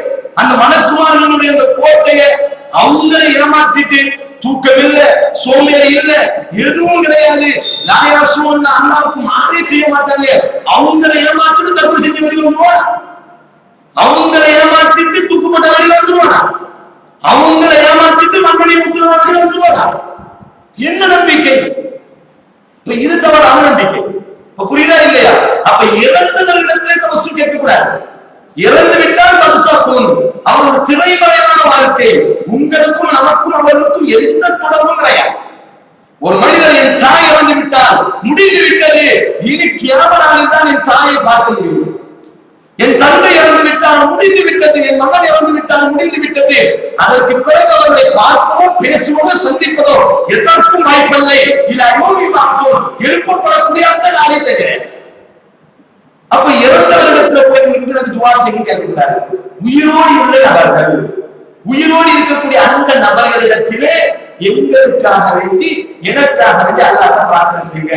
இதை இஸ்லாம் வலியுறுத்துகிறது. எந்த ஒரு சஹாபியும் ரசூலுல்லாஹ் மரணத்திற்கு பிறகு எத்தனையோ யுத்தம் நடந்தது. காதிசியாவோடு யுத்தம் நடந்தது, ரோமர்களோடு நடந்தது, சிரியாவோடு நடந்தது, ஜோர்டானோடு நடந்தது, மிஸ்ரோடு நடந்தது, பாரசீகத்தோடு நடந்தது. எந்த யுத்தத்திலும் நபியின் பொருட்டா நபியை நீங்க அல்லாஹ்ட்ட துஆ செய்யுங்க என்று எங்கேயும் கேட்கல. எல்லாரும் கேட்டாங்க, ரப்பானா முஹம்மது நபியினுடைய ரப்பே, கஅபாவின் ரப்பே, எங்களுக்கு இந்த யுத்தத்திலே உதவி செய். இது கேட்கணும். அதே மாதிரி உமர் ரலியல்லாஹு தஆலா அவங்களுடைய காலத்துல மழை வராத பொழுது நபியினுடைய குடும்பத்தாரிடத்தை சொல்லி நீங்கள் அல்லாஹ்விடத்தை பார்த்தீங்க. அதை சொன்னாங்களே தவிர ரசூலுல்லாஹ்வுடைய கபருக்கு முன்னாடி போய் நின்னுக்கிட்டு நபியே நீங்க அல்லாஹ்வை பார்த்தீங்க உங்க பொருட்டானது கேட்கல. அப்ப இந்த வசீலாவை பொறுத்தவரையில் 3 வசீலா இஸ்லாம் அங்கீகரிக்கிறது. அல்லாஹ்வுடைய திருநாமங்களை கொண்டு வசீலா தேடலாம். இரண்டாவது அல்லாஹ்வுக்காக செய்த இபாதத்துகளை சொல்லி அல்லாஹ்விடத்தில் வசீலா தேடலாம். மூன்றாவது அல்லாஹ் ரப்பல் ஆலமீனுடைய நல்லடியார்கள் உயிரோடு இருக்கும் பொழுது காரணம் இறந்து விட்டால் ஒரு திரைமறைவான வாழ்க்கைக்கு செல்வார்கள். இறந்து விட்டால் அல்லாஹ் சொல்றான் இன்னக்கே நபியாகிய நீ லா துஸ்மிஉல் மௌதா, இறந்தவர்களை கேட்க வைக்க முடியாது என்று அல்லாஹ் சொன்னதற்கு பிறகு இறந்தவர்களும் உயிர்ந்தவர்களும் சமமாக மாறுவார்களா என்று அல்லாஹ் கேட்டதற்கு பிறகு இறந்தவரிடத்தில் நின்று கொண்டு எனக்காக நீ பிரார்த்தியுங்கள், இவரின் பொருட்டால் பிரார்த்தியும் கேட்க முடியாது, நல்ல அடியார்கள் உயிரோடு இருக்கும் பொழுது எனக்காக வேண்டி பிரார்த்தனை செய்யுங்கள் என்று அவர்களிடத்தில் முறையிடுவதை இஸ்லாம் அனுமதிக்கிறது. இஸ்லாம் தடை செய்யவில்லை. இந்த 3ஐ தவிர வேற எந்த அடிப்படையில் பிரார்த்தனையை நாம் அமைத்துக் கொண்டாலும் அது தெளிவான ஷிர்காக இருக்கிறது. இது பிரார்த்தனையில் ஏற்படக்கூடிய ஷிர்க். அடுத்து என்ன? நேர்ச்சை. இதுவும் அல்லாஹ்வுடைய மார்க்கத்துல வணக்க வழிபாடு. நேர்ச்சை என்பது அல்லாஹ்வுடைய மார்க்கத்தினுடைய வழிபாடு. யா அல்லாஹ், அல்லாஹ்வுடைய தூதர் ரசூலுல்லாஹ் ஸல்லல்லாஹு புகாரில அழகான முறையில சொன்னாங்க, நீங்க நேர்ச்சை வைக்கிறதுனால அந்த நேர்ச்சை அல்லாஹ்வுடைய கலாக்கத்துல நின்று உங்களை எதையும் உங்களை கூட்டிட குறைச்சிட. என்ன செய்யறாங்க? ரசூலுல்லாஹ் நேர்ச்சையை அதிகமாக விரும்பவில்லை. இன்னைக்கு நம்முடைய சமூகம் என்ன செய்யறாங்க தெரியுமா? எனக்கு விசா கிடைச்சா நான் ஆட இருக்கேன் மாட இருக்கேன், இப்படி நேர்ச்சை செய்வது இஸ்லாம் அல்லாஹ்வுடைய தவறு இல்லை. ஆனா ரசூலுல்லாஹ் சொன்னாங்க, இப்படி நேர்ச்சை செய்யறதுனால உங்களுக்கு அல்லாஹ்வுடைய கலாக்கத்துல நின்று எதுவும் அதிகமாக போறது கிடையாது. என்ன கிடையாது? யா அல்லாஹ் எனக்கு விசா. ஆனா என்ன செய்யணும் தெரியுமா? ஒரு ஆடை அறுத்து அல்லாஹ்வுக்கு பலி கொடுத்து ஏழைகளுக்கு தான தர்மம் கொடுத்து யா அல்லாஹ் இதன் பொருட்டால் இல்லை. இது நல்ல ஒரு விஷயம். இதை ரசூலுல்லாஹ்வும் எல்லோரும் அங்கீகரித்தார்கள்.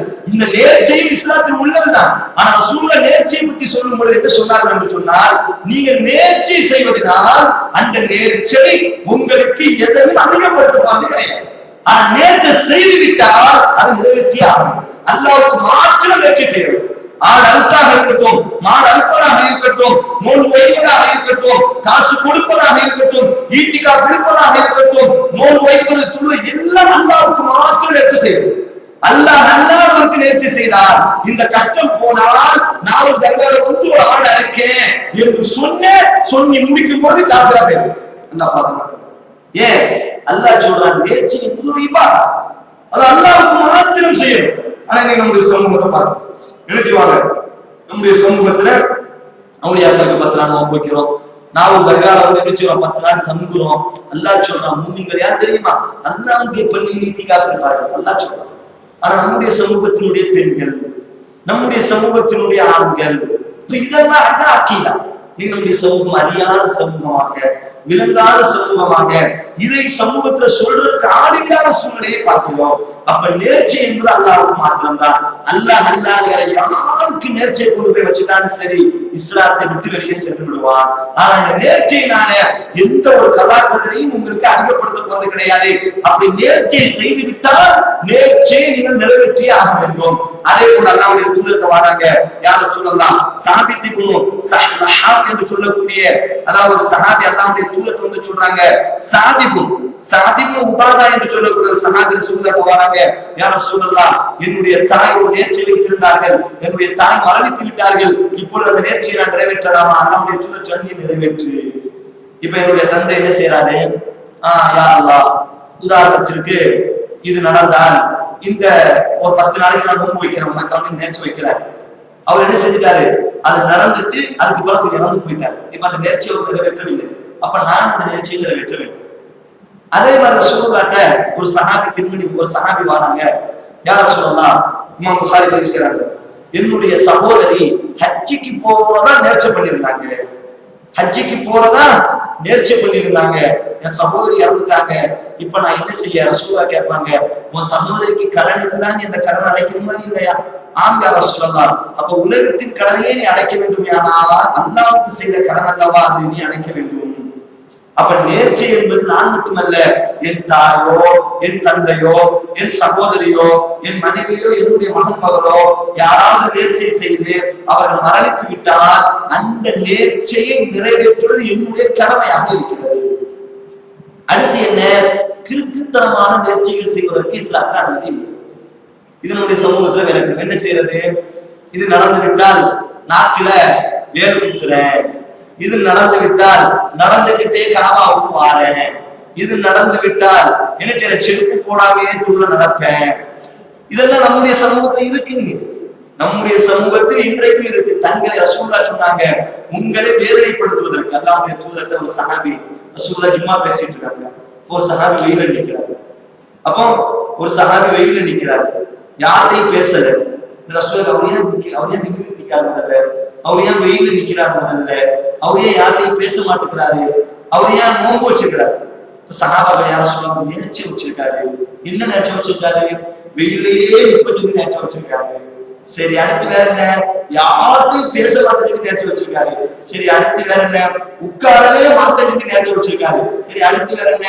நோன்பும் வச்சிருக்காரு. யாரும் சொல்லலாம், ரசூலுல்லாஹ் நோன்பு மட்டும் கண்டினியூ கொண்டு வருங்க, மத்த எல்லாத்தையும் கொண்டு உட்கார சொல்லுவாங்க. உட்கார சொல்லுவாங்க. புரியுதா இல்லையா? வெயில நிக்கிறது உட்கார சொல்லுங்க, நின்றுட்டு நிக்காத உட்கார சொல்லுங்க, பேச மாட்டேங்க பேச சொல்லுங்க, நோன்பு மாத்திரம் இஸ்லாத்தோட சொல்லுங்க. அதே மாதிரி அல்லாஹ்வுடைய தூதர் உட்கார்ந்துருக்காங்க. ஒரு நாள் ஒரு 2 நபர்களுடைய தோல்ல போட்டு ஒரு ஆள் நினைச்சாரு, தோல்ல இழுத்துக்கிட்டே போறாரு. காலு கை போட்டு இழுத்துட்டு போறாங்க. கேட்கறாங்க, இன்னும் இவ்வளவு கஷ்டப்பட்டு போறாரு? சொன்னாரு, அவர் நடந்துகிட்டே மக்காவுக்கு போகும்போது நேர்ச்சி பண்ணியிருக்காரு. என்ன செஞ்சிருக்காரு? நடந்துகிட்டே மக்களுக்கு ஒருவரமா நேர்ச்சி பண்ணாரு. யாரும் சொல்லலாம், அந்த நேர்ச்சியை நிறைவேற்றினாரு. முதல்ல ஒரு குதிரை ஒட்டகத்தை கொடுத்து மேலே ஏற்றிட்டு போங்க. இப்படி கஷ்டப்பட்டதுனால அல்லாஹ் ஒண்ணுமே கிடையாது. அப்ப நேர்ச்சை என்பது நாம வைப்பதல்ல. அல்லாஹ்வுடைய மார்க்கத்திலே தொழுகை நேர்ச்சியா வைக்கலாம், நோன்பை நேர்ச்சியா வைக்கலாம், ஈத்திகாஃபை நேர்ச்சியாக வைக்கலாம், ஸகாத்தை ஸதகாவை நேர்ச்சியாக வைக்கலாம், அடுத்து பலியிடுவதை நேர்ச்சியாக வைக்கலாம். இந்த மாத்திரம் நேர்ச்சியாக வைக்கிறது. நம்முடைய உழைப்பை வருத்திக் கொண்டு இஸ்லாம் அங்கீகரிக்காத முறையில் நேர்ச்சி செய்வதற்கு இஸ்லாத்திலே அனுமதி கிடையாது. அடுத்து சத்தியம், இதுவும் இபாதத். அடுத்து என்ன? சத்தியம். நீங்களுடைய சமூகத்துக்கு தெரிவது கிடையாது.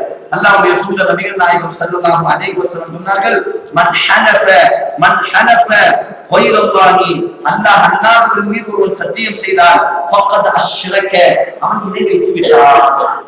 அல்லாஹ் மீது மாத்திரம் சத்தியம். காபாவின் இறைவனின் மீது ஆணையாக சொல்லலாம், முஹம்மது நபியின் இறைவனின் மீது ஆணையாக சொல்லலாம், மூசா நபியின் இறைவனின் மீது ஆணையாக சொல்லலாம், மூசாவின் மீது ஆணையாக, குர்ஆனின் மீது ஆணையாக, என் தந்தையின் மீது ஆணையாக. இன்னைக்கு உங்க பேர் அல்லாஹ் மேல சத்தியம் நம்ப மாட்டாங்க, அம்மா மேல சத்தியம் நம்ப தான் நம்புவாங்க. என்ன செஞ்சுவாங்க? அல்லாஹ் மேல சத்தியம் நம்ப மாட்டாங்க, அல்லாஹ் மேல சத்தியம் இதெல்லாம் நம்ப மாட்டாங்க. புள்ள எப்படி தாண்ட அப்பதான் நான் நம்புவோம், தோல்ல விட துண்டை போட்டு தாண்டல அப்பதான் நம்புவோம். எவ்வளவு சாதாரணம் இன்றைக்கு இந்த சத்தியம் எல்லாம். குறிப்பாக அப்ப அல்லாஹ் யார் மீதும் சத்தியம் செய்வதற்கு இஸ்லாம் அனுமதி வழங்குகிறது. காபாவின் மீது கூட சத்தியம் செய்வதற்கு அல்லாஹ்வுடைய மார்க்கம் அனுமதி வழங்குகிறது. அல்லாஹ் சொல்றாங்க, மன் ஹலஃப கைரல்லாஹ், அல்லாஹ்வின் மீது நீங்கள் சத்தியம் செய்து விட்டால் ஃபக்கத் அஷ்ரக, அவர்கள் இணை வைத்து விட்டார்கள். அப்ப இந்த சத்தியம் என்பதை பொறுத்தவரையில் ஒரு மனிதன் சத்தியம் என்பது நல்ல விஷயத்தில் தான் செய்ய வேண்டும். அது நமக்கு தெரியும். நல்ல விஷயம், உதாரணத்திற்கு இப்ப என்னைய திருமணத்துக்கு கூப்பிடாது, என்னுடைய தாய் என்ன செய்யல, என் சகோதரியுடைய திருமணத்துக்கு என்னைய கூப்பிடாது, என்னைய கூப்பிடாமலேயே என் தாய் சகோதரியுடைய திருமணத்தை முடிச்சு வச்சுட்டாங்க. இப்ப நான் சொல்றேன், அல்லாஹ்வோட சத்தியமே உங்க வீட்டை விதிக்க மாட்டேன், இது கிடையாது. நல்ல விஷயத்திற்கு தான் அல்லாஹ்வுடைய தூதர் சொன்னார்கள், சத்தியம் என்பது நல்ல விஷயத்திற்கு நீங்க மாற்றமாக கோபத்தில் செய்துவிட்டால் அந்த சத்தியத்தை முறித்து பரிகாரம் செய்து கொள்ளுங்கள். உன்னோடி பேச மாட்டேன், உனக்கு உதவ மாட்டேன், உன் வீட்டுக்கு வர மாட்டேன், உன் பள்ளிவாசல் விதிக்க மாட்டேன் என்று சொல்வதற்கு சத்தியம் செய்துவிட்டால் அதை முறிப்பது கட்டாயம். இது ஒரு சத்தியம். இரண்டாவது, அல்லாஹ் மீது உண்மையாக உள்ளபூர்வமாக சத்தியம் செய்வது. ஒரு விஷயம் உதாரணத்துக்கு என்னை திருடன் என்று சொன்னார், அல்லாஹ் மீது சத்தியமாக நான் திருடவில்லை என்று ஏதாவது உண்மையான முறையில் சத்தியம் செய்வது, இதை இஸ்லாம் அங்கீகரிக்கிறது.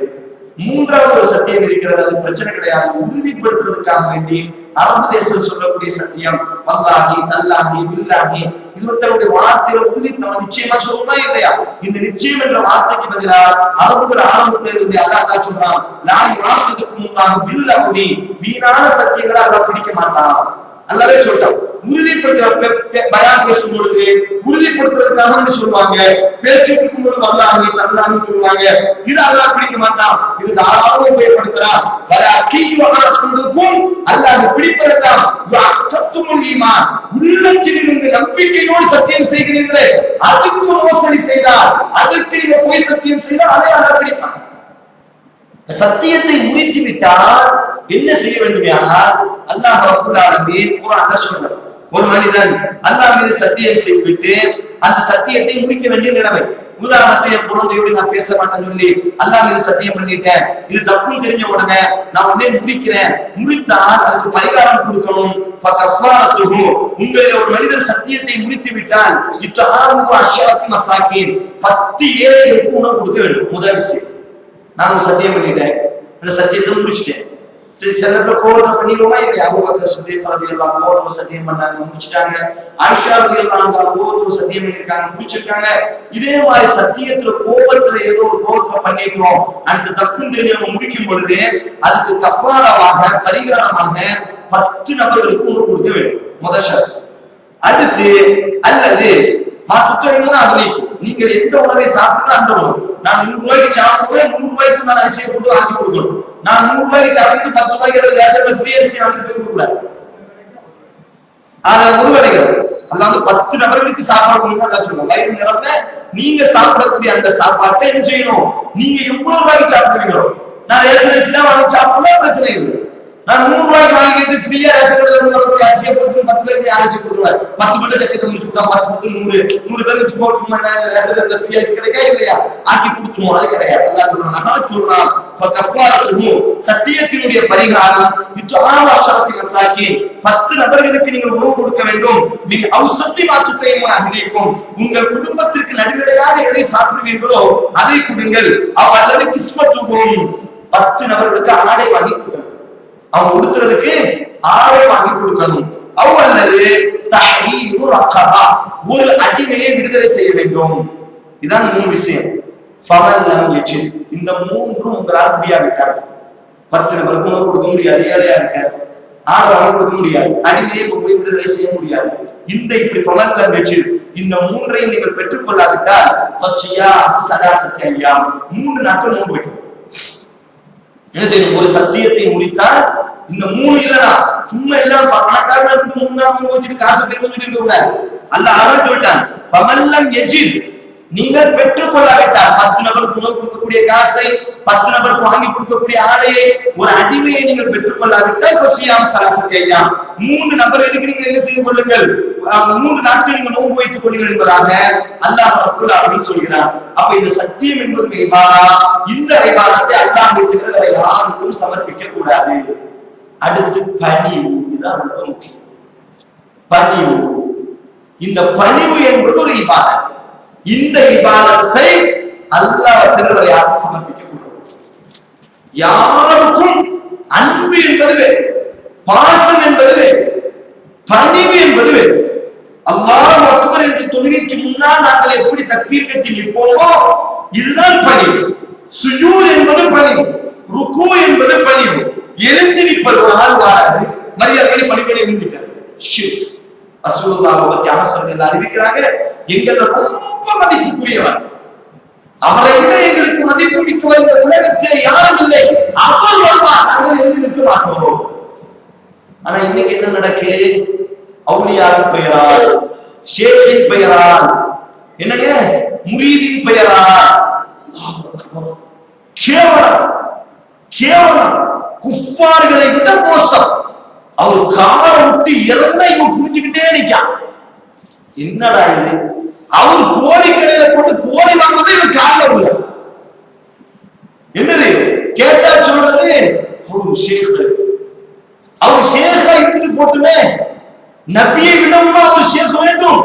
எந்த ஒரு செய்தியாவது ரசூலுல்லாஹ் வரும் பொழுது அபூபக்கர் ஒட்டகத்திற்கு முன்னால் குனிந்தார், உமர் குனிந்தார்கள் என்று கவனிக்க முடியுமா?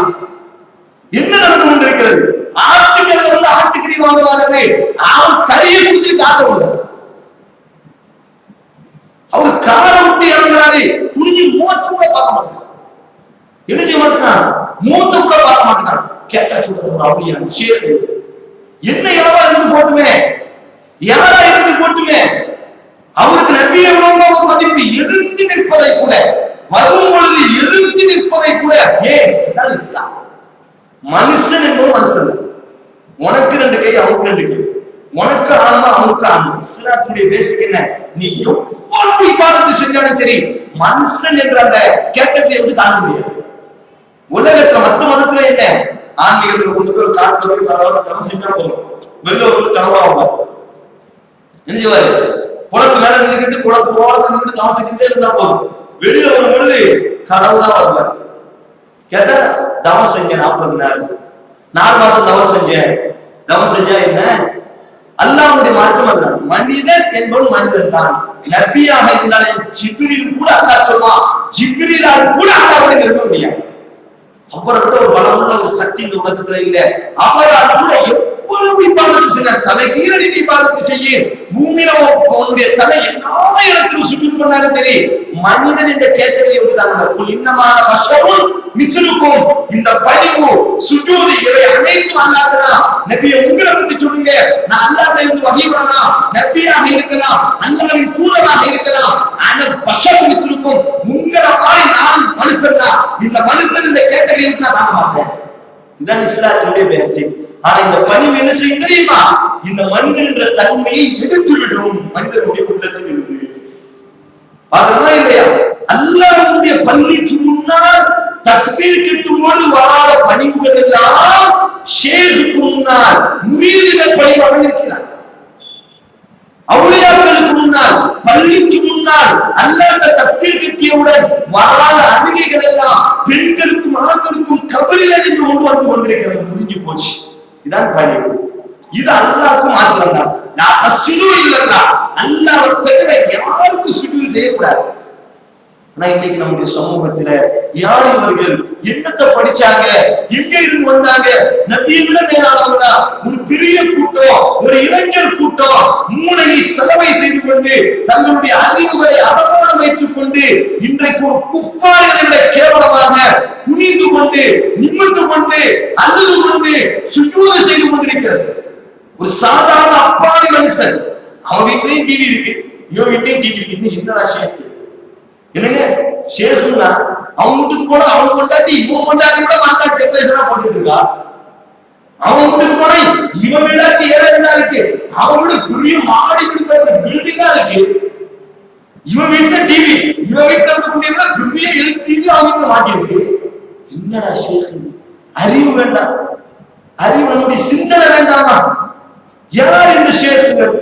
அல்லாஹ் என்ன சொல்லுங்க பாருங்க, கொண்டு வாங்க ஷேக்குனா கொண்டு வந்து நிப்பாட்டு. ஷேக்கு இல்லையா இல்லையா, உனக்கு என்ன கேட்டா அவன் ஆன்மீக சக்தி இருக்கு, சரி சக்தி இருக்கா நிப்பாட்டு. 10 நாள் சாப்பிடாம உட்கார்ந்துட்டாங்க, நினைச்சா பண்ணுவோம் உட்கார்ந்துக்காங்க. நம்மளாச்சும் எதையாச்சும் பழைய சோறு கூட தின்றுவோம், அவருக்கு அப்படி கிடையாது. ஏசி உள்ள உட்கார்ந்தாதான் சாப்பாடே வரும். பழைய சோறு கொடுத்த பிறகு உள்ள இறங்க 4 நாளுக்கு நல்லா 10 இளநியை உள்ள தள்ளிட்டு ஒரு 5 மணி நேரம் போக உட்காரலாம். நான் கம்பெனி சேர்ந்து இந்த மனுஷன் தானே, நானும் சாப்பிடுறேன் நீனும் சாப்பிடுற, நானும் நடக்க நீனும் நடக்கிறாய்.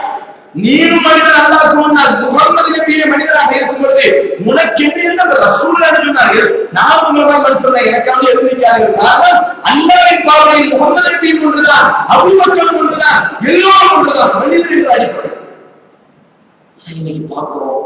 இந்த குறிப்பா இந்த நாகப்பட்டினம் ஊர்ல பெண்கள் எல்லாம், இளைஞர்கள் எல்லாம் இந்த சப்தம் காதுகளிலே விழக்கூடிய என் தாயும் என் சகோதரன் என் சகோதரியும் சிந்திக்கணும்.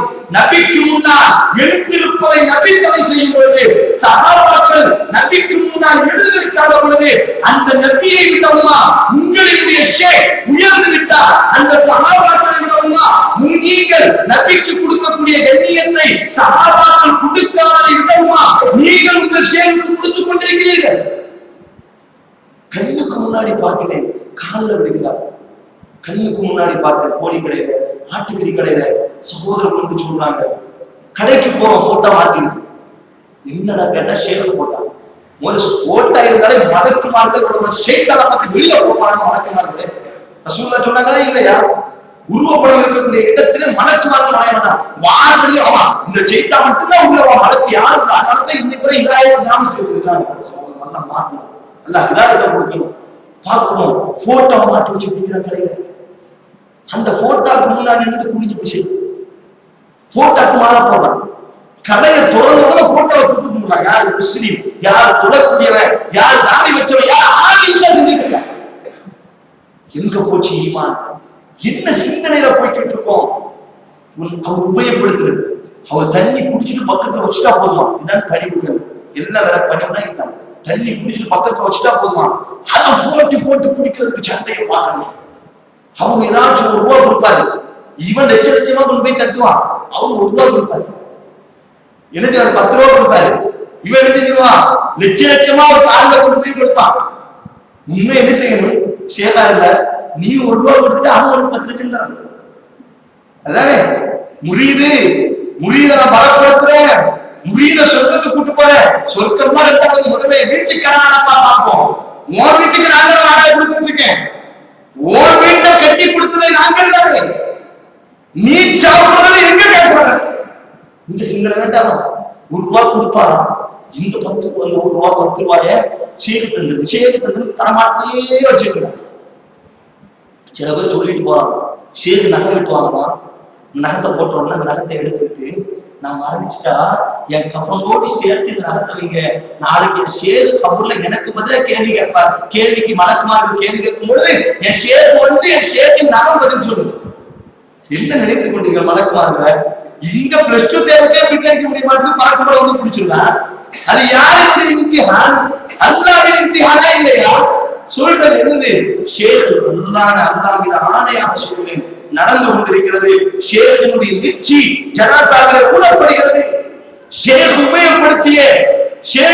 உபயோகப்படுத்திய அந்த நகர் துண்டுகளை ஜனாசாவிலே வைத்து கபலிடப்படுகிறது. கேட்டால் சொல்கிறார்கள், இவரு முன்கணக்கிற்கு பதில் சொல்வாரு. முதல்ல அவரு சொல்லாட்டால் அவரு கொண்டே பேசுவாரு.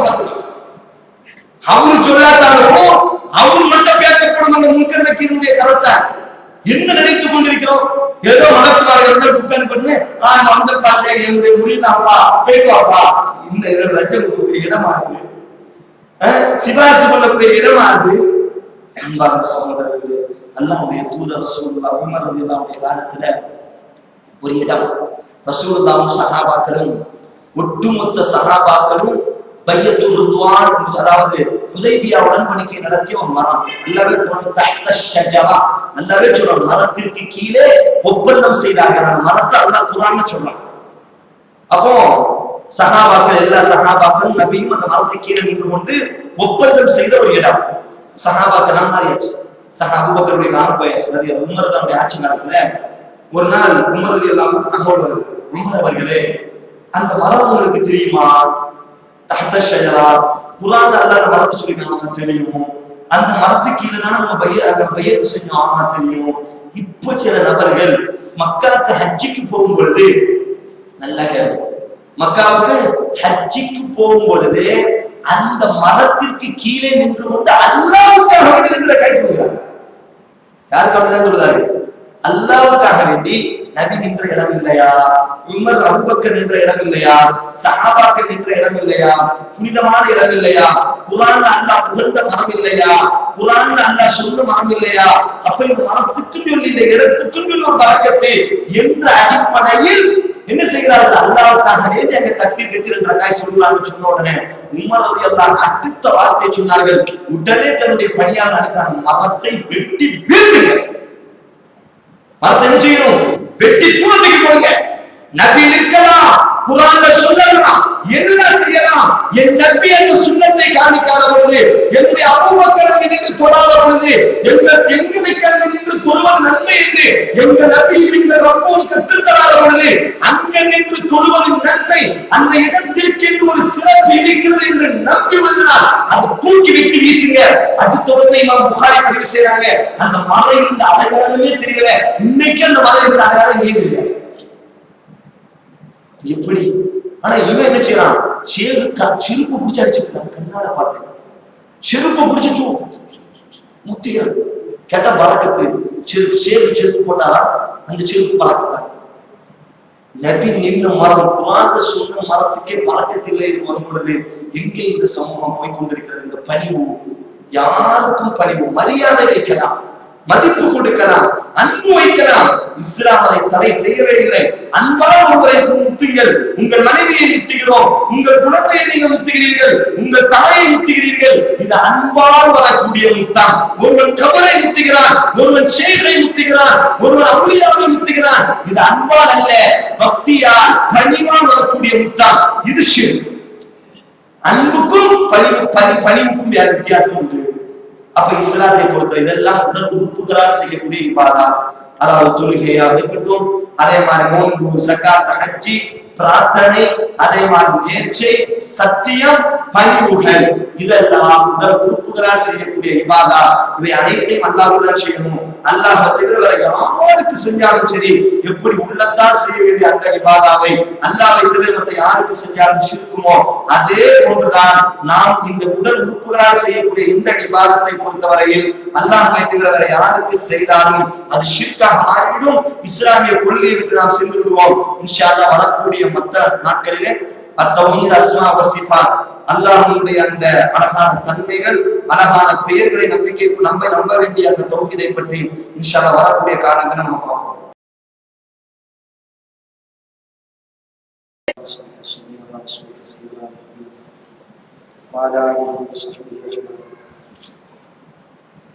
அன்பார்ந்த இஸ்லாமிய சகோதர சகோதரிகளே, அதாவது நம்முடைய அந்த தர்பியா நிகழ்ச்சியினுடைய மற்றொரு அமர்வான ஒவ்வொரு இஸ்லாமியனும் தன்னுடைய அடிப்படை வாழ்க்கையில் தெரிந்து வைத்திருக்க வேண்டிய ஒழுக்கத்தை பற்றி நாம் பார்த்து வருகிறோம்.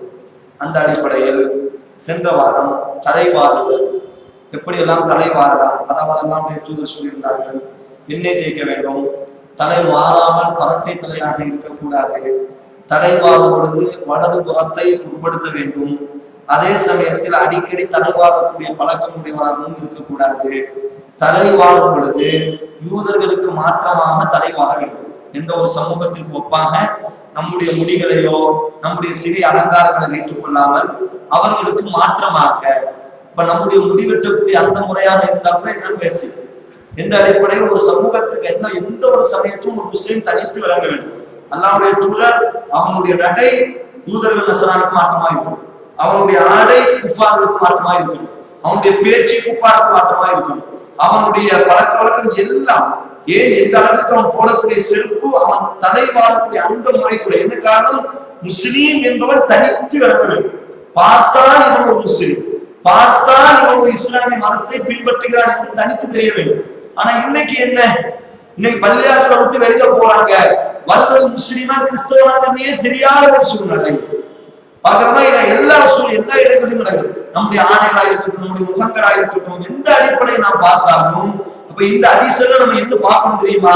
ஒரு தலைவாடக்கூடிய விஷயத்துல கூட யூதர்கள் தலைவான மாதிரி தலைவாங்க. யூதர்கள் சிகை அலங்காரம் செய்த மாதிரி செய்யாதீங்க. அவங்க முடிவு மாதிரி வெட்டினாங்கன்னா அவங்களுக்கு மாத்தமா வெட்டுங்க. நீங்க நம்முடைய சமூகத்துல பார்க்கிறோம் முடிவெட்டக்கூடிய அந்த முறை, இது மிக முக்கியமா தெரிய வேண்டிய விஷயம். இதே விஷயத்துல வருது, முடி வெட்டும் பொழுது ஒன்று சமமாக முடி வைக்க வேண்டும். எப்படி? நல்ல பங்கு மாதிரி என்ன செய்து கொள்ளலாம், சமமா அல்லாஹ்வுடைய தூதரினுடைய தோள்பட்ட வர ரசூலுல்லாஹ்வுக்கு முடி இருந்துச்சு, இந்த காலினுடைய சோனை வர முடி இருந்துச்சுன்னு சொல்றாங்க சஹாபி பெண்மணிகள், நபியினுடைய மனைவி சொல்றாங்க. இப்ப என்ன செய்யலாம்? ஒன்று முடிய நல்லா வைக்கலாம், ஃபுல்லா அந்த சோனை வர வைக்கலாம், காலினுடைய தொங்கக்கூடிய இடம் வரை, அல்லது சமமாக வெட்ட வேண்டும். இதுதான் இஸ்லாத்துடைய நிலைப்பாடு. முடி வெட்டக்கூடிய அந்த முறையை பொறுத்தவரையில் சமமாக வெட்ட வேண்டும். ஆனா இன்னைக்கு நாம் என்ன செய்யறோம்? இன்னைக்கு நம்முடைய சமூகத்துடைய இளைஞர்கள் என்ன செய்யறான்? ஒரு பக்கம் கரையான் குறிச்சு, ஒரு பக்கம் கரையான் பொந்துறவங்களுக்கு இந்த தலையை விட்டா எப்படி கரையுமா சொல்லுவாங்களா இல்லையா? இந்த அடிப்படை கண்ணுக்கு முன்னாடி பார்க்கணும். அவனுக்கு தெளிவா தெரியுது என்ன ஒரு அழகா முடி எப்படி தூக்கி வச்சுக்கிட்டு, ஒரு பக்கம் அப்படி தூக்கிக்கிட்டு, ஒரு பக்கம் குறைச்சிக்கிட்டு, ஒரு பக்கம் மாத்து. நேற்று ஒருத்தர் போட்டிருக்கான், ஒரு இதுல பாக்குறேன், இமேஜ்ல பாக்குறோம், முடி வெட்டிருக்கான். எப்படின்னா அந்த கல்ச்சர் நம்ம நாட்டுக்கு வரல, வந்தா ஒரு பெரிய கூட்டம் முன்னாடியே போயிடும். முதல்ல மாதிரியே முடி வெட்டிருக்கோம். என்ன செஞ்சிருக்கான்? உடும்பு மாதிரியே முடி வெட்டிருக்கான். உடும்புக்கு கை இருக்கும், உடும்புக்கு அந்த கால் இருக்கும், இதே மாதிரி முடி வெட்டிருக்காங்க. இங்கெல்லாம் வந்துட்டா போதும், சுபஹானல்லாஹ், சட்டையை கிழிச்சிட்டு போட சொன்னாலும் புது சட்டையை கிழிச்சிட்டு போடுறதுக்கு நம்ம என்ன தயாரா இருக்கும் பொழுது இதை பார்த்துட்டா பின்னாடியே போயிடும். இப்ப என்ன முடி வெட்டுறோம்? முடி என்பது கூட ஒரே மாதிரி வெட்ட வேண்டும். எந்த இடத்தையும் கூட்டியோ எந்த இடத்தையும் குறைச்சு வெட்டக்கூடாது. அதே மாதிரி யூத நசாராக்களுக்கு ஒப்பாக நடிகளுக்கு ஒப்பாக இப்படி இருக்கக்கூடாது. முடி ஒன்று நல்ல அழகா பெருசா வைக்கணும். அல்லாஹ்வுடைய தூதர் ரொம்ப வச்சிருக்காங்க, சஹாபாக்கள் வச்சிருக்காங்க. அதை இஸ்லாம் வரவேற்கிறது. அல்லது சமமாக முடி வெட்ட வேண்டும், அல்லது சமத்தை அடிக்கிறார். இதையும் இஸ்லாம் என்ன செய்யற தடுக்கவில்லை. அதான் ரசூலுல்லாஹ் சொன்னாங்க, நீங்க முடி சீவும் பொழுது கூட, முடி வெட்டும் பொழுது இரண்டாவது முடியை சீவும் பொழுது கூட யூதர்கள் குஃபார்கள் ஒரு விதமாக சீவினார்கள். ஆனால் அதற்கு மாற்றமாக நீங்க முடிய சீவுங்க. அவங்க மேல ஏற்றி சீவனா நீங்க ஒரு மாதிரியே செய்யுங்க. அவங்க சைடுல போட்டா நீங்க இந்த சைடுல போடுங்க. எப்படியோ அவங்களுடைய முடிய போட்டு உங்க முடி இருக்கக்கூடாது. அவங்க சீவுற மாதிரி நீங்க சீவக்கூடாது. அவங்களுடைய சிகை அலங்காரத்தை போட்டு உங்க சிகை அலங்காரம் இருக்கக்கூடாது. அடுத்து பெண்கள் ஆண்கள் ஒட்டு முடி வைப்பது இஸ்லாத்தில். முடியினுடைய விஷயத்தில் நபி ஸல்லல்லாஹு அலைஹி வஸல்லம் சமூகத்தில் பெண்கள் கூட சில ஒட்டு முடி ஹராம் நினைக்கலாம். ஆண்கள் வச்சுக்கலாம். என்ன செஞ்சிட்டு ஆண்களுக்கு முடி போன உடனே ஒட்டு முடி வைக்கக்கூடிய சூழ்நிலையை பார்த்தோமா இல்லையா? ரெண்டு பேருக்கும் ஹராம். ஆண்களாக இருந்தாலும் பெண்களாக இருந்தாலும் இஸ்லாமிய மார்க்கத்திற்குள் ஒட்டுமுடி வைப்பதை அல்லாஹ்வுடைய தூதர் தடை செய்தார்கள். சஹீஹ் புகாரில 5933வது ஹதீஸா வருது. நபி ஸல்லல்லாஹு அலைஹி வஸல்லம் கூறினார்கள், ஒட்டுமுடி வைத்து விடும் பெண்கள். நல்ல கேளுங்க, இது நம்ம சமூகத்துல பார்க்கணும். ரொம்ப இடத்துல தொடர்ச்சியா வைக்க மாட்டாங்க. இதாச்சும் இந்த கல்யாண பெண்ணுக்கு வைப்பாங்க. கேட்டா சொல்லுவாங்க, கல்யாண பெண்ணுக்கு முடி கம்மியா இருக்கு. கேட்டா என்ன சொல்லுவாங்க, கல்யாண பெண்ணுக்கு முடி கம்மியா இருக்கிறதுனால நாங்க ஒட்டு முடி வைக்கிறோம். ரசூலுல்லாஹ் யாரெல்லாம் சபிக்கிறாங்க பாருங்க. இமாம் புகாரி பதிவு செய்றாங்க, ஒட்டு முடி வைத்து விடும் பெண்களையும் ஒட்டு முடி வைத்துக் கொள்ளும் பெண்களையும், ஒட்டு முடி வைத்து விடும் பெண்களையும், ஒட்டு முடியை தயாரிக்கிறவா அதை கொண்டு போய் பியூட்டி பார்லர் வச்சு விடுதானா இல்லையா, அவளையும் ஒட்டு முடி வைத்துக் கொள்ளும் பெண்களையும். அப்ப ஒட்டு முடியை தயாரிப்பதும் சாபம்.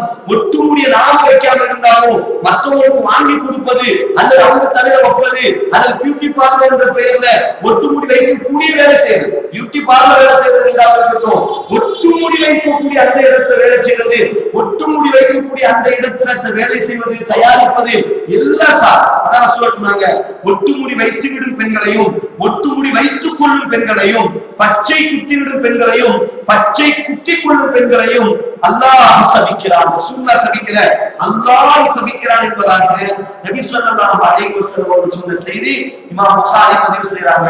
அப்ப எந்த சூழ்நிலையிலும் முடியே இல்லாம மொட்டையா இருந்தாலும் சரி, இஸ்லாமுடைய அல்லாஹ்வுடைய சாபம் வந்து ஒட்டு முடித்து விட்டார். கையில தூக்கிட்டு வைங்க. இது ஒரு வியாபாரமா செஞ்சாலும் சரி, சில கடையில பார்க்கலாம் ஒட்டு முடி வைக்க மாட்டாரு. அவர் பெண்டாட்டி பிள்ளைகளை வைக்க மாட்டாரு. அவர் என்ன வச்சிருப்பாரு, பியூட்டி பார்லர் மாதிரி ஏதாச்சும் ஒரு கடையை வச்சிருப்பாரு, அழகு சாதனை கடை. அங்க ஒட்டு முடியை வித்துட்டு இருப்பாரு. ஆகணுமா இல்லையா? ஒட்டு முடியை விற்கக்கூடிய எல்லா சாபம். பன்றியை சாப்பிடுவதும் ஹராம், அதை விற்பதும் ஹராம். மதுவை சாப்பிடுவதும் ஹராம், அதை விற்பதும் ஹராம். வாங்கி கொடுப்பதும் ஹராம், தயாரிப்பதும் ஹராம், எடுத்து செல்வதும் ஹராம், அதற்கு சப்போர்ட் செய்வதும் ஹராம். இதுதான் இஸ்லாத்துடைய பேசு. ஒரு தீமை மாத்திரமல்ல, சிலையை வணங்குவதும் ஷிர்க் தான், சிலையை விற்பதும் ஹராம், சிலையை தயாரிப்பது ஷிர்க் ஹராம், சிலையை தயாரிப்பது. அப்ப இஸ்லாத்துடைய பேசிக்கிறது தான். அப்ப ஒட்டுமுடி மாத்திரம் ஹராம் அல்ல, ஒட்டுமுடியை வைத்து விடுவதும் ஹராம், ஒட்டுமுடியை விற்பதும் ஹராம், ஒட்டுமுடி செய்யக்கூடிய இடத்துல வேலை செய்வதும் ஹராம். ஒட்டுமுடிய பியூட்டி பார்லர் பெயரால் மணப்பெண்ணுடைய தலையில நான் வச்சு விட்டாலும் அல்லாஹ்வுடைய சாபத்தை எனக்கு கொடுத்துவிடும். இது ஒரு விஷயம். அடுத்து குடுமி வைப்பதும் கூடாது இஸ்லாத்துல. சஹீஹ் புகாரில 5921 நபி ஸல்லல்லாஹு அலைஹி வஸல்லம் அவர்கள் தலைமுடியில் பாருங்க, ஒரு பகுதியை மாத்திரம் குறைத்து விட்டு அல்லது மலித்து விட்டு மற்றொரு பகுதியை மலிக்காமல் விட்டு விடுவதை ரசூலுல்லாஹ் தடை செய்தார்கள். விதாயில இதான் ஹதீஸ். ரசூலுல்லாஹ் ஒரு பகுதியை மாத்திரம் மலித்து விட்டு அல்லது குறைத்து விட்டு மற்றொரு பகுதியை குறைக்காமல் மலிக்காமல் விட்டு விடுவதை தடை செய்தார்கள். இந்த ஹதீஸ்ல இருந்துதான் இந்த குடுமி என்பதை தடை தூக்குறான். இந்த குடுமி என்பது தனியா ஒரு மட்டும் தூக்கி காமிக்கிறதுனால அதுவும் இஸ்லாத்துல கூடாது, அதுவும் இஸ்லாத்துல தடையாக இருக்கிறது. அடுத்து நரை முடிகளுக்கு, வெள்ளை முடிகளுக்கு சாயம் விடுதல், இது நம்ம தெரிஞ்சு கொள்ள வேண்டிய மிக முக்கியமான ஒரு விஷயம். முடி விஷயத்துல இருக்கிறதுனால அதை சொல்றோம். நபி ஸல்லல்லாஹு அலைஹி வஸல்லம் சொன்னார்கள், யூதர்களும் கிறிஸ்தவர்களும் எல்லாத்துலயும் பாருங்க, சஹீஹ் புகாரில 5899வது ஹதீஸ் ரசூலுல்லாஹ் சொன்னாங்க, யூதர்களும் கிறிஸ்தவர்களும் தங்கள் முடிகளுக்கு சாயம் விடுவதில்லை. என்ன செய்வது கிடையாது, தங்களுடைய முடிகளுக்கு சாயம் விடுவது கிடையாது. ஆகவே நீங்க நீங்கள் உங்கள் முடிகளுக்கு சாயம் இட்டுக் கொள்ளுங்கள். நரைமுடிக்கு சாயம் விடலாமா இடக்கூடாதா? அப்படி விடலாம் என்று சொன்னால் எந்த சாயம் விடலாம் அதை பற்றி நடப்பாடம். இஸ்லாம் சாயம் என்பதை அங்கீகரிக்கிறது. ரசூலுல்லாஹ் என்ன சொன்னார்கள்? யூத கிறிஸ்தவர்கள் தங்களுடைய முடிகளுக்கு சாயம் என்பது கிடையாது, சாயம் விட மாட்டாங்க. ஆனா நீங்க என்ன தெரியுமா செய்யணும்? அவங்களுக்கு மாறு செய்து உங்கள் முடிகளுக்கு சாயம் விட்டுக் கொள்ளுங்கள். அப்ப சாயம் விடணும் என்று சொன்னால் எதை கொண்டு விடலாம்? அதையும் இஸ்லாம் சொல்கிறது. கருப்பு சாயம் பூசுவதை இஸ்லாம் தடை செய்கிறது. சாயம் விட்டுக் கொள்ளலாம். யூத கிறிஸ்தவர்களுக்கு மாற்றமாக சாயம் விடுங்கள் என்று சொல்ற ரசூலுல்லாஹ் கருப்பு கலரிலே கருப்பான முறையில் கையடிப்பதாக இருக்கட்டும், சாயம் விடுவதாக இருக்கட்டும், இதை ரசூலுல்லாஹ் தடை செய்கிறார்கள். முஅஜ்ஜமுல் கபீர் பாகம் 11 பக்கம் 442 ஒரு செய்தி வருது. நபி ஸல்லல்லாஹு அலைஹி வஸல்லம் அவர்கள் கூறினார்கள், இறுதி காலகட்டத்திலே ஒரு கூட்டம் தோன்றுவார்கள். கியாமத் நாளுடைய சமீபத்திலே ஒரு கூட்டம் தோன்றுவார்கள். அவர்கள் யார் தெரியுமா? அவர்கள் கருப்பு நிறத்தால் தங்கள் முடிகளுக்கு சாயம் இட்டுக் கொள்வார்கள். அவர்கள் சொர்க்கம் அல்ல, வலம் யஜிது ரீஹல் ஜன்னா, சொர்க்கத்தினுடைய வாடையை கூட பெற்றுக் கொள்ள மாட்டார்கள். கருப்பு சாயம் என்பதை இஸ்லாம் அங்கீகரிக்கிறது, இஸ்லாம் வரவேற்கிறது. அதே சமயத்தில் என்ன பிரச்சனை என்று சொன்னால், கருப்பல்லாத மற்ற எந்த சாயத்தையும் உபயோகப்படுத்தும். மருதாணி அபூபக்கர் சித்திக் ரலியல்லாஹு தஆலா பற்றி சொல்லப்படுது. அவங்க தங்களுடைய தலையில மருதாணி தடவி இருப்பார்கள், தங்கள் தாடியில மருதாணி தடவி இருப்பார்கள். இதை இஸ்லாம் அங்கீகரிக்கிறது. இஸ்லாத்தை பொறுத்தவரை ஏமாத்துறது இஸ்லாத்துல கூடாது, நினைச்சக்கூடாது. மற்ற எந்த சாயத்தை போட்டாலும் தெளிவா தெரிஞ்சிடும் இவருக்கு வயசு ஆச்சா ஆலையான்னு தெரிஞ்சிடும். இப்ப கருப்பு அடிச்சா என்ன தெரியும்? எழுதுங்க, எத்தனை வருஷத்துக்கு தான் 60 வருஷம் வரையுமா அப்படி எழுதுறாங்க, எழுத முடியும். இதான் பிரச்சனை. மற்ற ஆளுகளை ஏமாற்றக்கூடாது. சில பேர் இந்த வயசு கேட்டது 3 வயசு தானே, வயசு கரெக்டான வயசு சொல்ல மாட்டாங்க. நமக்கு அவர் 32 வயசு பார்த்தா 40 வயசு கிழமா இருப்பாரு. இது எல்லாம் ஏமாற்றக்கூடிய விஷயம். இஸ்லாம் தடை செய்யும். அதான் இந்த கருப்பை ஏன் தடை செஞ்சுச்சுன்னா, அது மக்களை ஏமாற்றக்கூடிய விஷயம், உன்னை கிழவன் இல்லை என்று காமிக்கக்கூடிய விஷயம். முடிக்கு சாயம் விடுங்க, நோக்கம் என்ன? உங்களுடைய முடியை மறைப்பதில்லை, யூத கிறிஸ்தவருக்கு மாறு செய்வதற்காக. அவங்க ஒண்ணு செய்யலையா செய்ய, அவங்க செஞ்சாலும் செய்யாது. இதுதான் இஸ்லாம். அவங்க செய்யல, அதனால சாயம் விடுங்க. என்ன சாயம்? கருப்பை தவிர என்னவோ அடிச்சுக்கலாம். கருப்பை தவிர எந்த அடிப்படையில் நாம் சாயம் அடிக்கலாம். ஆனால் கருப்பு நிறத்தினுடைய அந்த சாயத்தை இஸ்லாம் தடை செய்திருக்கிறது. அப்ப இது நாம என்ன செய்ய வேண்டிய விஷயம்? இந்த தடை விடக்கூடிய விஷயத்தில், தடை வாழக்கூடிய விஷயத்தில் தலைக்கு எண்ணெய் தேய்க்க வேண்டும், தலையை சீவ வேண்டும், பரட்டையாக இருக்கக்கூடாது, அடிக்கடி தடை செய்பவர்களாக இருக்கக்கூடாது. ஒரு பக்கம் குஃபார்களுக்கு யூத நசாராக்களுக்கு மாற்றமாக தலையை சீவணும். ஒரு பக்கம் மட்டும் அடிச்சுட்டு இன்னொரு பக்கம் மட்டும் அடிக்காம இருக்கக்கூடாது. ஒரு பக்கம் மட்டும் வெட்டிட்டு இன்னொரு பக்கம் வெட்டாமல் இருக்கக்கூடாது. வெட்டினால் முழுமையாக வெட்டணும், வைத்தால் முழுமையாக வைக்க வேண்டும். அதே சமயத்தில் சாயம் விடக்கூடிய அந்த விஷயத்தில் யூத கிறிஸ்தவருக்கு மாறு செய்கின்றமாக அவங்க சாயம் விடாததினால் நாம் சாயம் விட வேண்டும். அதே சமயத்தில் கருப்பு நிறத்திலான சாயத்தை தவிர மற்ற எல்லா நிறத்தினுடைய சாயத்தை அணிச்சுக் கொள்ளலாம், பூசிக்கொள்ளலாம். கருப்பு நிறத்தினுடைய அந்த சாயத்தை பூசிக்கொண்டமையானால் சொர்க்கத்தின் வாடகையை பெற முடியாது. அதற்கு அடுத்தபடியாக ஒட்டுமுடியை வைப்பதும் ஒட்டுமுடியை வைத்து கொடுப்பதும் இஸ்லாத்துல ஹராமாக இருப்பதனால் அது ஆணுக்கும் சமம்தான், பெண்ணுக்கும் சமம்தான். எந்த சூழ்நிலையும் ஒட்டுமுடியை வைக்க கூடாது. இது நம்ம தடை வாழக்கூடிய விஷயம். சாப்பிடுவதில் ஒழுக்கம், இது நமக்கு தெரிய வேண்டிய மிக முக்கியமான ஒரு விஷயம். சாப்பிடக்கூடிய முறையில எப்படியான ஒழுக்கத்தை இஸ்லாம் சொல்கிறது. ஆரம்பமாக அல்குர்ஆன்ல அல்லாஹ் 2 வசனம் 122 அல்லாஹ் சொல்றான், யா அய்யுஹல்லதீன ஆமனூ, ஓ ஈமான் கொண்ட விசுவாசிகளே, குலு நீங்கள் சாப்பிடுங்கள், மின் தொய்யிபாத்தி மா ரஸக்னாக்கும், உங்களுக்கு தூய்மையான உணவுகளை. அல்லாஹ் சொல்றான். சாப்பிடக்கூடிய முதல் ஷர்த் என்னன்னா, நம்முடைய உடம்புக்கோ நம்முடைய உடல் ஆரோக்கியத்திற்கு கேடு தராத தூய்மையான உணவுகளை நாம் சாப்பிட வேண்டும். நம்முடைய ஆரோக்கியத்தின் அடிப்படை நம்முடைய உணவுகளை நாம் கையாள வேண்டும். இஸ்லாம் சாப்பிடக்கூடிய விஷயத்தின் முதல் சக்தி என்னன்னா, அல்லாஹ் சொல்றான், நம்பிக்கை கொண்டோரே, நாம் உங்களுக்கு வழங்கிய தூய்மையானவற்றை நீங்கள் உண்ணுங்கள். நீங்கள் அல்லாஹ்வையே வணங்குபவர்களாக இருந்தால் அவனுக்கு நீங்கள் நன்றி செலுத்துங்கள். அப்ப அல்லாஹ்வை வணங்குபவர்களாக இருந்தால் நீங்கள் சாப்பிடக்கூடிய உணவு தூய்மையாக இருக்க வேண்டும். அப்ப நம்முடைய உடல் ஆரோக்கியத்தை கெடுக்கக்கூடிய அந்த உணவுகளை, உடல் ஆரோக்கியத்திற்கு பாதிப்பை ஏற்படுத்தக்கூடிய அந்த உணவுகளை உட்கொள்வதை இஸ்லாம் தடை செய்கிறது. நம்முடைய உடல் ஆரோக்கியத்தை கருத்தில் கொண்டு தூய்மையான சுத்தமான உணவுகளை உண்ண வேண்டும். இது அல்லாஹ் அத்தியாயம் 2 வசனம் 172 சொல்றான். அடுத்து ஆயிஷா ரலியல்லாஹு அறிவிக்கிறாங்க, நூல் நசையில 256வது ஹதீஸாக வருகிறது, சாப்பிடுவதற்கு முன் கைகளை கழுவி கொள்ள வேண்டும். சாப்பிடுவதற்கு முன்னகட்டி கைகளை கழுவி ரசூலுல்லாஹ் சொன்னாங்க.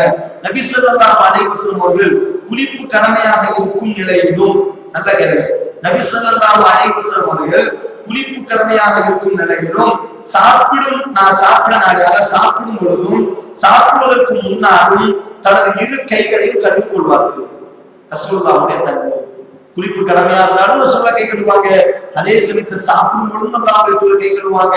சாப்பிடுவதற்கு முன்னாடி சாப்பிட 4 நாள் கை கழுவுவாங்க. சாப்பிடுவதற்கு முன்னால் அல்லாஹ்வுடைய தூதர் தன்னுடைய கரத்தை கழுவியதற்கு பிறகுதான் சாப்பிடுவார்கள். இது மிக முக்கியமான ஒரு சுன்னத். இன்றைக்கு இது பேணப்பட்டே ஆக வேண்டும். இன்றைக்கு நாம் என்னதான் சொன்னாலும் கூட சில நேரங்கள் நாமளும் என்ன செஞ்சிருக்கோம், இந்த சுண்ணத்தை பின்பற்றுறது கிடையாது. பந்தியில இடம் கிடைக்கணும்னு வைங்க, நேரா பந்தியை பிடிக்கத்தான் பார்க்க வேண்டியதுல கையை கொடுறதுக்கு பார்க்கணும். முதல் ஷரத்து என்னங்க, அல்லாஹ்வுடைய தூதர் தூய்மையான உணவுன்னு சொல்லிட்டாங்க. இங்க பிரஷர் வச்சிருக்காரு, பிரியாணியா போட்டு உள்ள தள்ளுவார். 2வது ஷரத்து என்னங்க, கையை கழுவிட்டு தான் உள்ள உட்கார்ந்து சொல்லிட்டு பாப்பாரு. கையை கழுவக்கூடிய அளவுக்கு இடம் போட்டு இடம் போயிடும். ஆனாலும் பக்கத்திலே நிற்பார். என்ன செய்வாரு, சாப்பிடும் போது இன்னத்தை சாப்பிட முடியும். ஒருத்தர் சாப்பிட்டு இவர் நினைப்பாரு நல்லா சாப்பிட முடியும், அவர் நினைப்பாரு டக்குனு சாப்பிட்டு எந்திக்கணும்ப்பா பார்ப்பான். பந்திய பேணக்கூடிய முறையை பார்ப்போம்.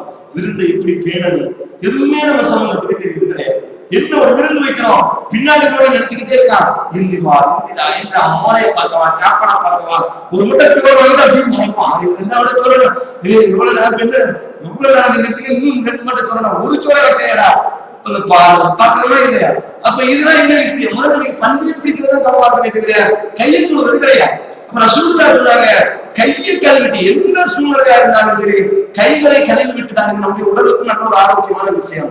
அடுத்த ரசூலுல்லாஹ் சொன்னாங்க, இமாம் புகாரி 5326வது ஹதீஸா பதிவு செய்றாங்க. உமர் இப்னு அபீ ஸலமா அறிவிக்கிறாங்க, நபி ஸல்லல்லாஹு அலைஹி வஸல்லம் அவர்கள் மடியில் வளர்ந்து வந்த சிறுவனாக நான் இருந்தேன். உமர் இப்னு அபீ ஸலமா சொல்றாங்க, ரசூலுல்லாஹ்வுடைய மடியில வளர்ந்து சிறுவனாக இருந்தேன். ஒரு முறை என் கை உணவு தட்டில் இங்கும் அங்குமாக அலாவிக் கொண்டிருந்தது. கையை போட்டு சின்ன பிள்ளை அப்படிதானே செய்யும், அதுக்கு ஒரு முறையா தெரியாதா இல்லை, அப்படி போட்டு மேயுது. இப்ப ரசூலுல்லாஹ் சொன்னாங்க, சிறுவனே குல், நீ சொல் பிஸ்மில்லா, பிஸ்மில்லா நீ முதல்ல சொல்லு. சாப்பிடும் பொழுது முதல் வார்த்தை பிஸ்மில்லா. அடுத்து உன் வலது கரத்தால நீ சாப்பிடு. அடுத்து உன் பகுதியில் இருந்து நீ சாப்பிடு. இன்னைக்கு சின்ன பிள்ளைகிற சொல்ல நாங்க பெரிய ஆளு தெரிய மாட்டேன். கறி கொஞ்சம் முன்னாடி வச்சுட்டா போதும், கறியை பக்கம் தான் கறி போகும். என்ன செஞ்சிட்டு இருக்கிறது, கறி வச்சுக்கிட்டா இதெல்லாம் ஒரு நாகரிகமான ஒரு விஷயம். 1400 வருடத்துக்கு முன்னாடி இன்றைக்கு வரை 21ஆம் நூற்றாண்டுல வளர்ந்து படிச்ச அறிவாளிக்கு தெரிகிறது கிடையாது. ஒரு இடத்துல எப்படி மிக பண்ண வேண்டும், சாப்பிடக்கூடிய இடத்தில் மிக கேவலமாக எழுதப்படும். 2 இடத்திலும் கேவலமாக, ஒன்று பிரயாணத்தில், மற்றொன்று சாப்பிடக்கூடிய இடத்தில். படிச்சவனா இருப்பான், வயசான வருவாங்க, பெரிய மனிதனைய பேசுவான், மனித உரிமை பேசுவான் என்று சொல்ல மாட்டான். பெரிய படிச்சவனா இருப்பான், ரொம்ப மனிதனைய பேசுவான், சீட்டை முடித்தா காலை போட்டுதான் உட்காரும், இன்னொரு ஆள் உட்கார்ந்து கூடாது இருக்கு. ஆனா இவன் நின்றுட்டு இருக்கும்போது என்ன சொல்லுவான், கொஞ்சம் காலை கொடுத்து கொஞ்சம் நான் உட்கார்ந்துக்கிறேன். 2 பேர் உட்கார்ந்துக்கிறாங்க. ட்ரெயின்ல பார்க்கலாம், போனோம்னா சீட்ல நேரம் படுத்துவான், இங்க 10 பேர் நிறுத்திப்பாங்க, இறக்கவே வராது. 2 இடத்தில் இன்றைக்கு சமூகம் நாகரிகத்தை இழக்கு. ஆனா இஸ்லாம் இந்த 2 இடத்தில் தான் அதிகமாக பேச.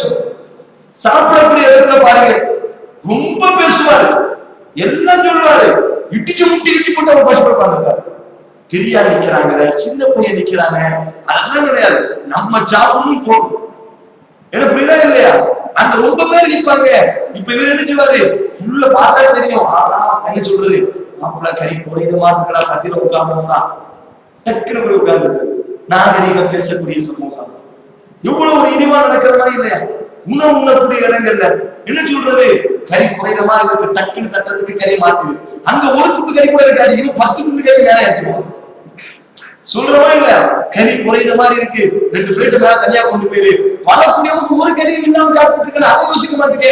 10 கறி எடுக்கிறது உங்களுடைய சிந்தனை இருக்கு, இது வருவதற்கு ஒரு கறி கூட இல்லையே. நான் சொன்னா இல்ல, நாகரிகங்களே படித்தவர்களும் சரி எல்லோரும் சரி நாகரிகத்தை இழக்கக்கூடிய இடம் இந்த 2 இடங்கள். நாகரிகமா சொல்லி தராங்க, நீ பிஸ்மில்லா சொல்லு மகனே, உன்னுடைய வலதுகையால சாப்பிடு மகனே, உன் புறத்திலிருந்து சாப்பிடு மகனே. என்ன செய்ய, கைய போட்டு ஓட்டாத, கறிக்கு ஆசைப்படாத, அங்க அதுக்கு பெருசு கைய வைக்காத. சின்ன பிள்ளை ஆசைப்படாது, சின்ன பிள்ளைக்கு தோணாது. நாம நினைக்கிறோம் இங்க சாப்பிட்டு இருக்கோம், டக்குனு கையில டப்பு போட்டு மத்த ஆளை யோசிக்கிறதே கிடையாது. இவர் பெரிய கறி சாப்பிட நினைக்கிற புண்ணியவாதி புண்ணியமாட்டி கொடுக்கணும். இந்த சாப்பிடுற நேரத்தை மற்ற நேரத்தை சாப்பிடுங்க எழுதுவாரு. மத்த நேரத்தை சாப்பிட்டு போறாங்க, சாப்பிடலையா பாரு, மனத்து உட்கார்ந்து சாப்பிடலாம் கொடுக்க மாட்டாரு. எதுக்கு பாரு, சாப்பிடலையா அதெல்லாம் கேட்பாரு. இவர் சாப்பிட்டு இருக்கும்போது ஏதாச்சும் பந்தில வராங்க, நீ ஒன்னும் சாப்பிடலையா, சரி சரி சரி சரி, நீங்க வாங்க நம்மளோட சேர்ந்து உட்காரலாம், எல்லாம் ஒண்ணு நாங்க உட்கார்ந்து சாப்பிட்டு கொடுக்க மாட்டாங்க. நம்ம சாப்பிட்டு மத்த நேரத்துல கறி வைக்க அதே மாதிரி இவரு பக்கத்துல உட்கார்ந்து ஆளுக்கு கறியை பத்தி பேசவே மாட்டாங்க. கறியை பத்தி பேசினா கறி வேணும் கூட கேட்க மாட்டாங்க. நாகரிகம் இல்லாத தன்மை ரசூலுல்லாஹ் சின்ன பிள்ளைக்கு சொல்லி கொடுக்குறாங்க. குல் நீ சொல்லு பிஸ்மில்லா மகனே, வலதுகையால சாப்பிடு மகனே, ஓரத்துல நீ சாப்பிடு. அப்புறம் ரசூலுல்லாஹ் பத்தி சொல்றாங்க, நபி ஸல்லல்லாஹு அலைஹி வஸல்லம் அவர்கள் பிஸ்மில்லா கூறி சாப்பிட ஆரம்பிக்கப்படாத உணவுகள், பிஸ்மில்லா கூறி சாப்பிடப்படாத உணவுகளை ஷைத்தான் சாப்பிட்டு கொண்டிருக்கிறார். இந்த உணவு சாப்பிடுறோம், ஒரு வீரம் இருக்காது, இபாதத்துல ஒரு ஆர்வம் இருக்காது, பிஸ்மில்லா சொல்லி சாப்பிடாம எல்லாம் நம்ம சாப்பிடுவோம், ஷைத்தான் சாப்பிட்டு போவான். ரசூலுல்லாஹ் பக்கத்துல உட்கார்ந்துக்கிட்டு அதே மாதிரி பிஸ்மில்லா சொல்ல மறந்து விட்டார். பிஸ்மில்லா ஏதோ ஒரு அவசரத்துல சாப்பிடுவோம், மனிதர் என்ற ரீதியில மறதி இருக்கும் பட்சத்தில் அவர் பிஸ்மில்லா சொல்ல மறந்து விட்டார். நபி ஸல்லல்லாஹு அலைஹி வஸல்லம் சொல்றாங்க, உங்களிலே ஒரு மனிதர் சாப்பிடும் பொழுது பிஸ்மில்லா சொல்லட்டும். அப்படி பிஸ்மில்லா சொல்ல மறந்து விட்டார், பிஸ்மில்லாஹி ஃபீ அவ்வலிஹி வ ஆஃபிரிஹி, ஃபீ பிஸ்மில்லா, உன்னுடைய பேரை கொண்டு நான் சாப்பிடுறேன், ஆரம்பத்திலும் முடிவிலும். ரசூலுல்லாஹ் முன்னாடி ஒரு ஆள் சாப்பிட்டுட்டே இருந்தாரு, திடீர்னு ரசூலுல்லாஹ் சிரிக்க ஆரம்பிச்சிட்டாங்க. சஹாபாக்கள் கேட்டாங்க, என்ன யா ரசூலல்லாஹ், இவ்வளவு நேரம் இவர் சாப்பிட்டாரு, ஷைத்தான் இவர் கூட உட்கார்ந்து சாப்பிட்டுக்கிட்டே இருந்தான், சாப்பிட்டு கடைசி ஒரு ஒரே ஒரு பருக்க இருந்துச்சு, பிஸ்மில்லாஹி ஃபீ அவ்வலிஹி வ ஆஃபிரிஹின்னு சொன்னாரு, ஷைத்தான் அப்படி வாழ்ந்துட்டு ஓடி போயிட்டான். இதுல ஷைத்தான் வாழ்ந்துட்டுனா அது அசிங்கமா இருக்காது, ஷைத்தானுக்கு இந்த சக்தி வந்து வராது. நான் சாப்பிடக்கூடிய சக்தியா நான் சாப்பிடக்கூடிய உணவால் ஷைத்தானுக்கு அங்க இழிவுதான் கிடைக்கும். ரசூலுல்லாஹ் என்ன சொன்னாங்க, பிஸ்மில்லாஹி ஃபீ அவ்வலிஹி வ ஆஃபிரிஹி என்ற வார்த்தை மறந்துட்டால் பிஸ்மில்லா சொல்லியே சாப்பிட வேண்டும். அப்படி மறக்கும் பட்சத்தில் இந்த வார்த்தையை சொல்வதற்கு அல்லாஹ் அனுமதித்தாங்க. அடுத்த ரசூலுல்லாஹ் சொன்னாங்க, உங்களிலே ஒரு மனிதர், நான் முஸ்லிம் பதிவு செய்யறாங்க, உங்களிலே ஒரு மனிதர் சாப்பிடும் பொழுதும் சரி தனது வலது கரத்தால் சாப்பிடட்டும், குடிக்கும் பொழுதும் தனது வலது கரத்தால் குடிக்கட்டும், நிச்சயமாக ஷைத்தான் தான், அல்லாஹ்வுடைய தூதர் ஷைத்தானுக்கு விளக்கத்தை சொல்றாங்க, தனது இடது கரத்தால் சாப்பிடுவான், இடது கரத்தால் குடிக்கிறான். ஒரு மனுஷன் இடது கரத்தால் குடிச்சிட்டு இருக்கிறான், தெரிஞ்சு ஷைத்தான் உள்ள இருக்கான். இன்னைக்கு நாம என்ன செய்வோம், எல்லாம் சொல்றோம், இந்த லேப்டாப் நோண்டும் பொழுது, கம்ப்யூட்டர் நோண்டும் பொழுது பாருங்க, இப்படி எடுத்து சாப்பிடும். இங்க ஸ்நாக்ஸ் இருக்கும், இப்படி கம்ப்யூட்டர் நோண்டிட்டு, டீ கிளாஸ் இருக்கும், இதெல்லாம் சாதாரணமா நடக்க இல்லை. ஆபீஸ் வேலை, என்னங்க ஆபீஸ் ஏதாவது வாட்டர் செஞ்சுட்டு இருப்போம், படிச்சுட்டு இருப்போம், இப்படி சாப்பிட்டு ரசூலுல்லாஹ் என்ன சொன்னாங்க, நீங்கள் சாப்பிட்டால் வலது கரத்தால், என்ன சாப்பிட்டாலும் சரி, ஒரு சின்ன ஸ்நாக்ஸ் சாப்பிட்டாலும் வலது கரம், சின்ன தண்ணி குடிச்சாலும் வலது கரம், இடது கரத்தால் யார் சாப்பிடுவார் ஷைத்தான், இடது கரத்தால் யார் குடிப்பார் ஷைத்தான். இதை முஸ்லிம் பதிவு செய்யறாங்க. அப்ப சாப்பிடும் பொழுது நாம இன்னைக்கு சாதாரணமா சோறு வலது கரத்தால சாப்பிட்டு இருக்கோம், மற்றபடி சப்பாத்தி வலது கரத்தால சாப்பிடுவோம். ஆனா இந்த ஸ்நாக்ஸா இருக்கட்டும், கூல்ட்ரிங்க்ஸா இருக்கட்டும், டீயா இருக்கட்டும், தண்ணியா இருக்கட்டும், இதெல்லாம் நமக்கு இடது கரத்துல வச்சிருக்கே தெரியாது. நம்ம இடது கரத்துல வைத்துக் கொண்டிருக்கிறோம் என்பதை கூட தெரியாம நாம் முன்பு கொண்டிருக்கிறோம். முக்கியமான ஒரு என்ன செய்ய வேண்டும், மற்ற சமூகத்திற்கு பாடம் கற்க வேண்டும். மற்ற சமூகத்திற்கு நம்முடைய இந்த சாப்பாட்டின் மூலியமாக மற்ற சமூகத்தை நம் பக்கம் திரும்ப வைத்து ஏழைகளின் பக்கம் கவனம் செலுத்த வைக்க வேண்டும். அன்னை தராசா இவ்வளவு பெரிய ஒரு பெண், ஒரு குஃபாரான ஒரு பெண்மணி. அந்த பெண்மணி என்ன செய்தார்கள், ஒரு நாள் ஒரு இடத்திலே பயணம் செய்து கொண்டிருக்கும் பொழுது நினைக்கிறேன், அவர்கள் என்ன செய்வார்கள், ஆனால் மற்ற நபர்கள் எல்லாம் ஐஸ்கிரீமையோ அல்லது சில உணவுகளை எல்லாம் சாப்பிட்டு போடுவார். அந்த அம்மா அந்த பொருளை ஃபுல்லா எடுக்கும். அந்த அம்மா எடுத்து எங்கள்கிட்ட சில அனாதை குழந்தைகள் இருக்கு, அந்த குழந்தைக்கு நான் என்ன கொடுக்க போறேன்னு சொல்லுவேன். உண்மையும் அதுதான். இன்றைக்கு எத்தனையோ உணவுகள் கீழே சாதாரணமா போகுது. பிரியாணி நீங்க கல்யாணத்துக்கு விருந்து வைக்கிறோம், எவ்வளவு சாப்பாடு அப்படின்னு செய்வோம். வைக்கிறவருக்கும் தீமை, அந்த விருந்தை ஏற்படுத்தியவருக்கும் அந்த தீமை, எல்லாத்துக்கும் தீமை. ஒரு பதுக்கம் சொன்னாங்க, உங்களுடைய உணவு கீழே இருந்து விட்டால் அதனுடைய அசுத்தங்களை நீக்கி விட்டால் நீங்கள் சாப்பிடட்டும். சாப்பிட்டே ஆக வேண்டும். ரொம்ப அசுத்தமா இருக்கு, மிட்டாய் கீழே விழுந்துட்டு, சாக்லேட் கீழே விழுந்து மண்ணா போயிட்டு சாப்பிடவே முடியாது என்றால் அது பிரச்சனை. ஆனா இன்னைக்கு எவ்வளவு சோறுகளை நம்ம கொடுத்துவோம், எவ்வளவு மீன் வரையும் செய்யறோம், அதை எப்படி நம்ம சாப்பிடலாம். ஆனா ரசூலுல்லாஹ் பாருங்க, ஒரு சின்ன ஒரு விஷயத்தை கூட ரசூலுல்லாஹ் சொன்னாங்க, நீங்க சாப்பிடும் பொழுது உங்க உணவு கீழே விழுந்து விட்டால் சுத்தம் செஞ்சு சாப்பிடுங்க, அதை ஷைத்தானுக்கு விட்டு விடாதீர்கள். ஷைத்தான் நீங்க போடக்கூடிய ஒவ்வொரு கீழே போடக்கூடிய ஒவ்வொரு சோறும் ஒவ்வொரு உணவும் ஷைத்தான் உண்டு கொண்டிருக்கிறான். நீங்கள் ஷைத்தானுக்கு உணவு கொடுத்து வளர்த்துக் கொண்டிருக்கிறீர்கள். முஸ்லிம் 3295 சொன்னாங்க. இது ஒரு ஒழுக்கு. அடுத்து இமாம் புகாரி 5398 பதிவு செய்றாங்க. நபி ஸல்லல்லாஹு அலைஹி வஸல்லம் அவர்கள் நான் சாய்ந்து கொண்டு சாப்பிட மாட்டேன் என்று கூறினார்கள். இது ஒரு ஒழுக்கு. சாய்ந்து கொண்டு சாப்பிடுவதை அல்லாஹ்வுடைய தூதர் தடை செய்தார்கள். இது சாதாரணமா இன்னைக்கு நம்ம என்ன செய்து கொண்டிருப்போம், சாதாரணமான ஸ்நாக்ஸ் எந்த இருந்தாலும் சரி, அந்த சாப்பாடுக்கு என்று ஒரு விதமான ஒரு இது இருக்கு. நாம் அல்லாஹ் எங்களுக்கு தந்திருக்கிறார். எத்தனையோ நபர்களுக்கு நாம் சாய்ந்து கொண்டிருந்தால்தான் ஒரு இது வரும். இன்ஷா அல்லாஹ் உங்க குழந்தை ஒரு சமூகத்தில் மிகப்பெரிய ஒரு புரட்சியாளராக உருவாகும். ஒட்டுமொத்த உலகத்தினுடைய வறுமையை ஒழிப்பதற்கு திட்டம் போடும் உங்களுடைய குழந்தை. எல்லா சின்ன பிள்ளைகளும் உருவாக்குறாங்க. நாம என்ன செய்யறோம், படுக்க போட்டுதான் உணவு கொடுக்கிறோம், சாயை போட்டுதான் நம்மளுடைய உணவுகளை ஊற்றுறோம். பின்னாடி இந்த உணவு கால் காலை போட்டு உமா சோறு கொடுத்துவார், பாப்பா சோறு கொடுத்துவார். சாப்பிட்டுட்டு அந்த தட்டை கூட வீட்டு கொண்டு போய் போவாங்க. அடுப்படி பாக்குறோமா இல்லையா? சாப்பிட்ட கிளாஸ் கூட கழுவ மாட்டாங்க. என்ன காரணம்? அதைத்தான் நம்ம பழகிப்போம். பிள்ளைக்கு பழகி கொடுக்கணும். எழுந்து போய் சொல்வை, சாப்பிட்ட தண்ணி கெடுது, சாப்பிட்ட கிளாஸ் நீக்கிறது. இது சின்ன வயசுல இருக்கு. கீழே உணவு வந்துட்டா நீங்க எடுத்து சாப்பிடுங்க, உங்க பிள்ளைக்கு இதனுடைய மதிப்பை சொல்லி கொடுங்க. உங்க குழந்தை அடுத்து உலகத்துல எங்க போனாலும் கீழே விடாது. உணவுடைய மதிப்பு தெரிஞ்ச ஒரு குழந்தையாக மாறினா ரசூலுல்லாஹ் சொன்னாங்க, நான் சாய்ந்து கொண்டு சாப்பிடுவோம் அல்ல. அடுத்து நபி ஸல்லல்லாஹு அலைஹி வஸல்லம் அவர்கள் இமாம் முஸ்லிம் 3281 ஹதீஸை பதிவு செய்றாங்க. நின்று கொண்டு குடிப்பதை வெறுத்தார்கள். நின்று கொண்டு குடிப்பதை ரசூலுல்லாஹ் வெறுத்தார்கள்.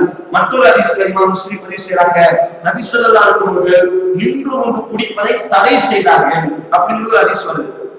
அப்போ இன்னொரு ஹதீஸ்ல எப்படி வருதுன்னா, நபி ஸல்லல்லாஹு அலைஹி வஸல்லம் அவர்கள் தண்ணீரை நின்று கொண்டு குடித்ததை நான் பார்த்தேன் அப்படின்னு சொல்லி சஹீஹ் புகாரில ஹதீஸ் வருது. ஒரு ஹதீஸ் ரசூலுல்லாஹ் நின்று கொண்டு இருப்பதை தடை செய்தார்கள், நின்று கொண்டு குடிப்பதை வெறுத்தார்கள். மற்றொரு ஹதீஸ்ல வருது, ரசூலுல்லாஹ் நின்று கொண்டு குடித்தார்கள். இப்னு உமர் அறிவிக்கிறாங்க, நாங்கள் நபி ஸல்லல்லாஹு அலைஹி வஸல்லம் காலத்திலே நடந்தவர்களாக சாப்பிடுவோம், நின்றவர்களாக குடித்திருக்கிறோம் அப்படின்னு இப்னு உமர் அறிவிக்கிறாங்க. அலி ரலியல்லாஹு தஆலா சொல்றாங்க, ரசூலுல்லாஹி ஸல்லல்லாஹு அலைஹி வஸல்லம் அவர்கள் நின்று கொண்டு குடிப்பதை நான் பார்த்திருக்கிறேன். அப்ப என்ன, இந்த ரெண்டு ஹதீஸ்க்கு சகிஹான ஹதீஸ்க்கு நம்ம என்ன செய்யணும்னா தெளிவா விளக்கம் கொடுத்துறலாம். அது நிர்பந்தத்தின் அடிப்படையில் நின்று கொள்ளலாம். டீ குடிக்க போறோம், நின்று கொண்டு குடிக்கிறோம், பிரச்சனை கிடையாது. புரியுதா இல்லையா? அதே மாதிரி ஒரு ஹோட்டலுக்கு போறோம், நின்று கொண்டுதான் சாப்பிட முடியும், நின்று கொண்டு சாப்பிடலாம். அதை இஸ்லாம் சொல்லுது. உட்கார்ந்து உங்களால் குடிக்க முடியும் என்று பிரச்சனை தான் உட்கார்ந்து குடிக்கலாம். இது ரொம்ப ஒரு தடை செய்யப்பட்ட ஒரு விஷயம் கிடையாது. அதாவது நின்று கொண்டு குடிப்பதை ரொம்ப ரசூலுல்லாஹ் தடை செய்யவில்லை. இந்த 2-3 ஹதீஸ் எந்த அளவுக்கு அழிக்க சொல்லுவாங்கன்னா, இன்னைக்கு நான் மக்கள் சிலர் பார்க்கிறேன், நின்று கொண்டு குடிப்பதை வெறுக்கிறார்கள். ஆனால் நான் நின்று கொண்டு குடிப்பதை நீங்கள் பார்ப்பதை போல ரசூலுல்லாஹ் பார்த்தார்கள். முன்னாடி சொல்லி எல்லாம் சொல்றாங்க. இப்ப என்ன விளங்கணும்? கஷ்டமான சூழ்நிலை, உட்கார முடியாத பிரச்சனை இல்லை, அல்ஹம்துலில்லாஹ் நின்று கொண்டு குடிப்பதை இஸ்லாம் தடை செய்யல. இப்ப அதே சமயத்துல அதை உட்கார்ந்து குடிக்க முடியும் என்று இருக்குமே ஆனால் உட்கார்ந்து குடிங்கள், உட்கார்ந்துதான் சாப்பிட முடியும் என்று இருக்குமே ஆனால் இஸ்லாம் உட்கார்ந்து சாப்பிடுவதை இஸ்லாம் வலியுறுத்துகிறது. அடுத்து இமாம் புகாரி 153வது ஹதீஸை பதிவு செய்றாங்க. நபி ஸல்லல்லாஹு அலைஹி வஸல்லம் சொன்னார்கள், ஒருவர் எதை அருந்தினாலும் அந்த பாத்திரத்திற்குள் அவர் மூச்சு விட வேண்டாம். என்ன செய்ய வேண்டாம்? நம்ம கிளாஸ்ல தண்ணி குடிக்கிறோம், குடிக்கும் பொழுது அந்த பாத்திரத்திற்குள் நீங்கள் மூச்சு விட வேண்டாம். மூச்சு விட என்ன எப்போ மூச்சு விடுவோம்? கடை குடிச்சாதான் மூச்சு விடுவோம். கொஞ்சம் கொஞ்சமா குடிச்சு. அதே ரசூலுல்லாஹ் சொல்றாங்க, உங்களில் ஒரு மனிதர் சாப்பிட்டால் தண்ணீர் அருந்தினால் சிறிது சிறிதாக தண்ணீர் அருந்தட்டும். சிறிது சிறிதாக ரசூலுல்லாஹ் சொல்றாங்க. அதே புகார்ல வருது, உங்களில் ஒரு மனிதர் குடிக்கும் பட்சத்தில் ஒட்டகத்தை போன்று குடிக்க வேண்டாம். அப்ப உட்கார்ந்த நிலையிலையோ அல்லது நின்ற நிலையாகும் பட்சத்துல எப்படி இருக்க வேண்டும்? ஆனால் அந்த தண்ணீரை கொஞ்சம் கொஞ்சம் எந்த பானமா இருந்தாலும் சில பேரை பார்த்தா உண்மையா பேசுவான், ஒரு செம்போ ஒரே வாயில குடிச்சுக்கான்னு கேட்டுமா கடற்கரை என்னடா பெரிய, இது என்ன பெரிய சாதனையா, இது என்ன பெரிய கிண்ண சாதனையா, உன் குடல் ஒட்டக குடல் மாதிரி பெருசா இருக்கும் போல இருக்கு, வருத்தப்படம் இருக்கு. ரசூலுல்லாஹ் என்ன சொன்னார்கள்? கொஞ்சம் கொஞ்சமாக. அதான் உடம்புக்கு இன்றைக்கும் டாக்டர் சொல்றாங்க, உடம்புக்கு அதிகமான தண்ணீர் குடிக்கிறவங்க ஒரே இதுல குடிச்சாலும் அதிகமா குடிக்க முடியாது. கொஞ்சம் கொஞ்சமாக குடித்தால் உங்கள் உடல் கொஞ்சம் கொஞ்சமாக விரியும், உங்கள் உடலுக்கு ஹெல்த்தா இருக்கும். நீங்க மொத்தமா குடிக்க வாயை திறந்துதான் குடிப்பீங்க, ஃபுல்லா கேஸும் தண்ணியும் சேர்த்து உள்ள போகும். இது மிகப்பெரிய ஒரு பாதிப்பை ஏற்படுத்தும். ரசூலுல்லாஹ் அழகா சொல்றாங்க, உங்கள ஒரு மனிதர் உட்கார்ந்து குடிக்க வேண்டிய நிலைமையிலும் நின்று கொண்டிருக்கக்கூடிய நிலைமையிலும் சரி, அந்த கொஞ்சம் கொஞ்சமா குடிக்கட்டும். அப்படி குடிக்கும் போது மூச்சு உள்ள விடாதீங்க. ஏன்? மூக்குல கூட கிருமி இருக்கலாம், இதை நீங்க எப்படி வாங்கிட்டு கிருமி இந்த தண்ணியில போவோம், ஃபுல்லா மூக்குல உள்ளது திருப்பி என்ன செய்யுது, உள்ள போயிட்டு எல்லாம் முடியும். ரசூலுல்லாஹ் இவ்வளவு அறிவா, சுப்ஹானல்லாஹ், உம்மி நபி, ஒரு டாக்டராக ஒரு படிப்புக்காக ஒரு நபி எவ்வளவு அழகா பேசுறாங்க. மூச்சு விடாத, இன்னைக்கு சொல்றா மூச்சு விடாத. அல்ஹம்துலில்லாஹ். இந்த அடிப்படையில் இன்ஷா அல்லாஹ் இந்த நீர் அருந்தக்கூடிய முறையை நம்ம பார்த்து உணவு உண்ணக்கூடிய ஒழுக்கங்களை நம்ம பார்த்துக்குவோம். அதாவது தூய்மையான பொருளை சாப்பிடணும், கைகளை கழுவ வேண்டும், பிஸ்மில்லா கூறி சாப்பிடணும். அதே சமயத்துல பக்கத்தில் உள்ளது நான் சாப்பிடணும், பிஸ்மில்லா கூட மறந்து விட்டால் பிஸ்மில்லா அவ்வளவு மாசரி என்று சொல்ல வேண்டும். இடது கையால் சாப்பிடவும் கூடாது, குடிக்கவும் கூடாது.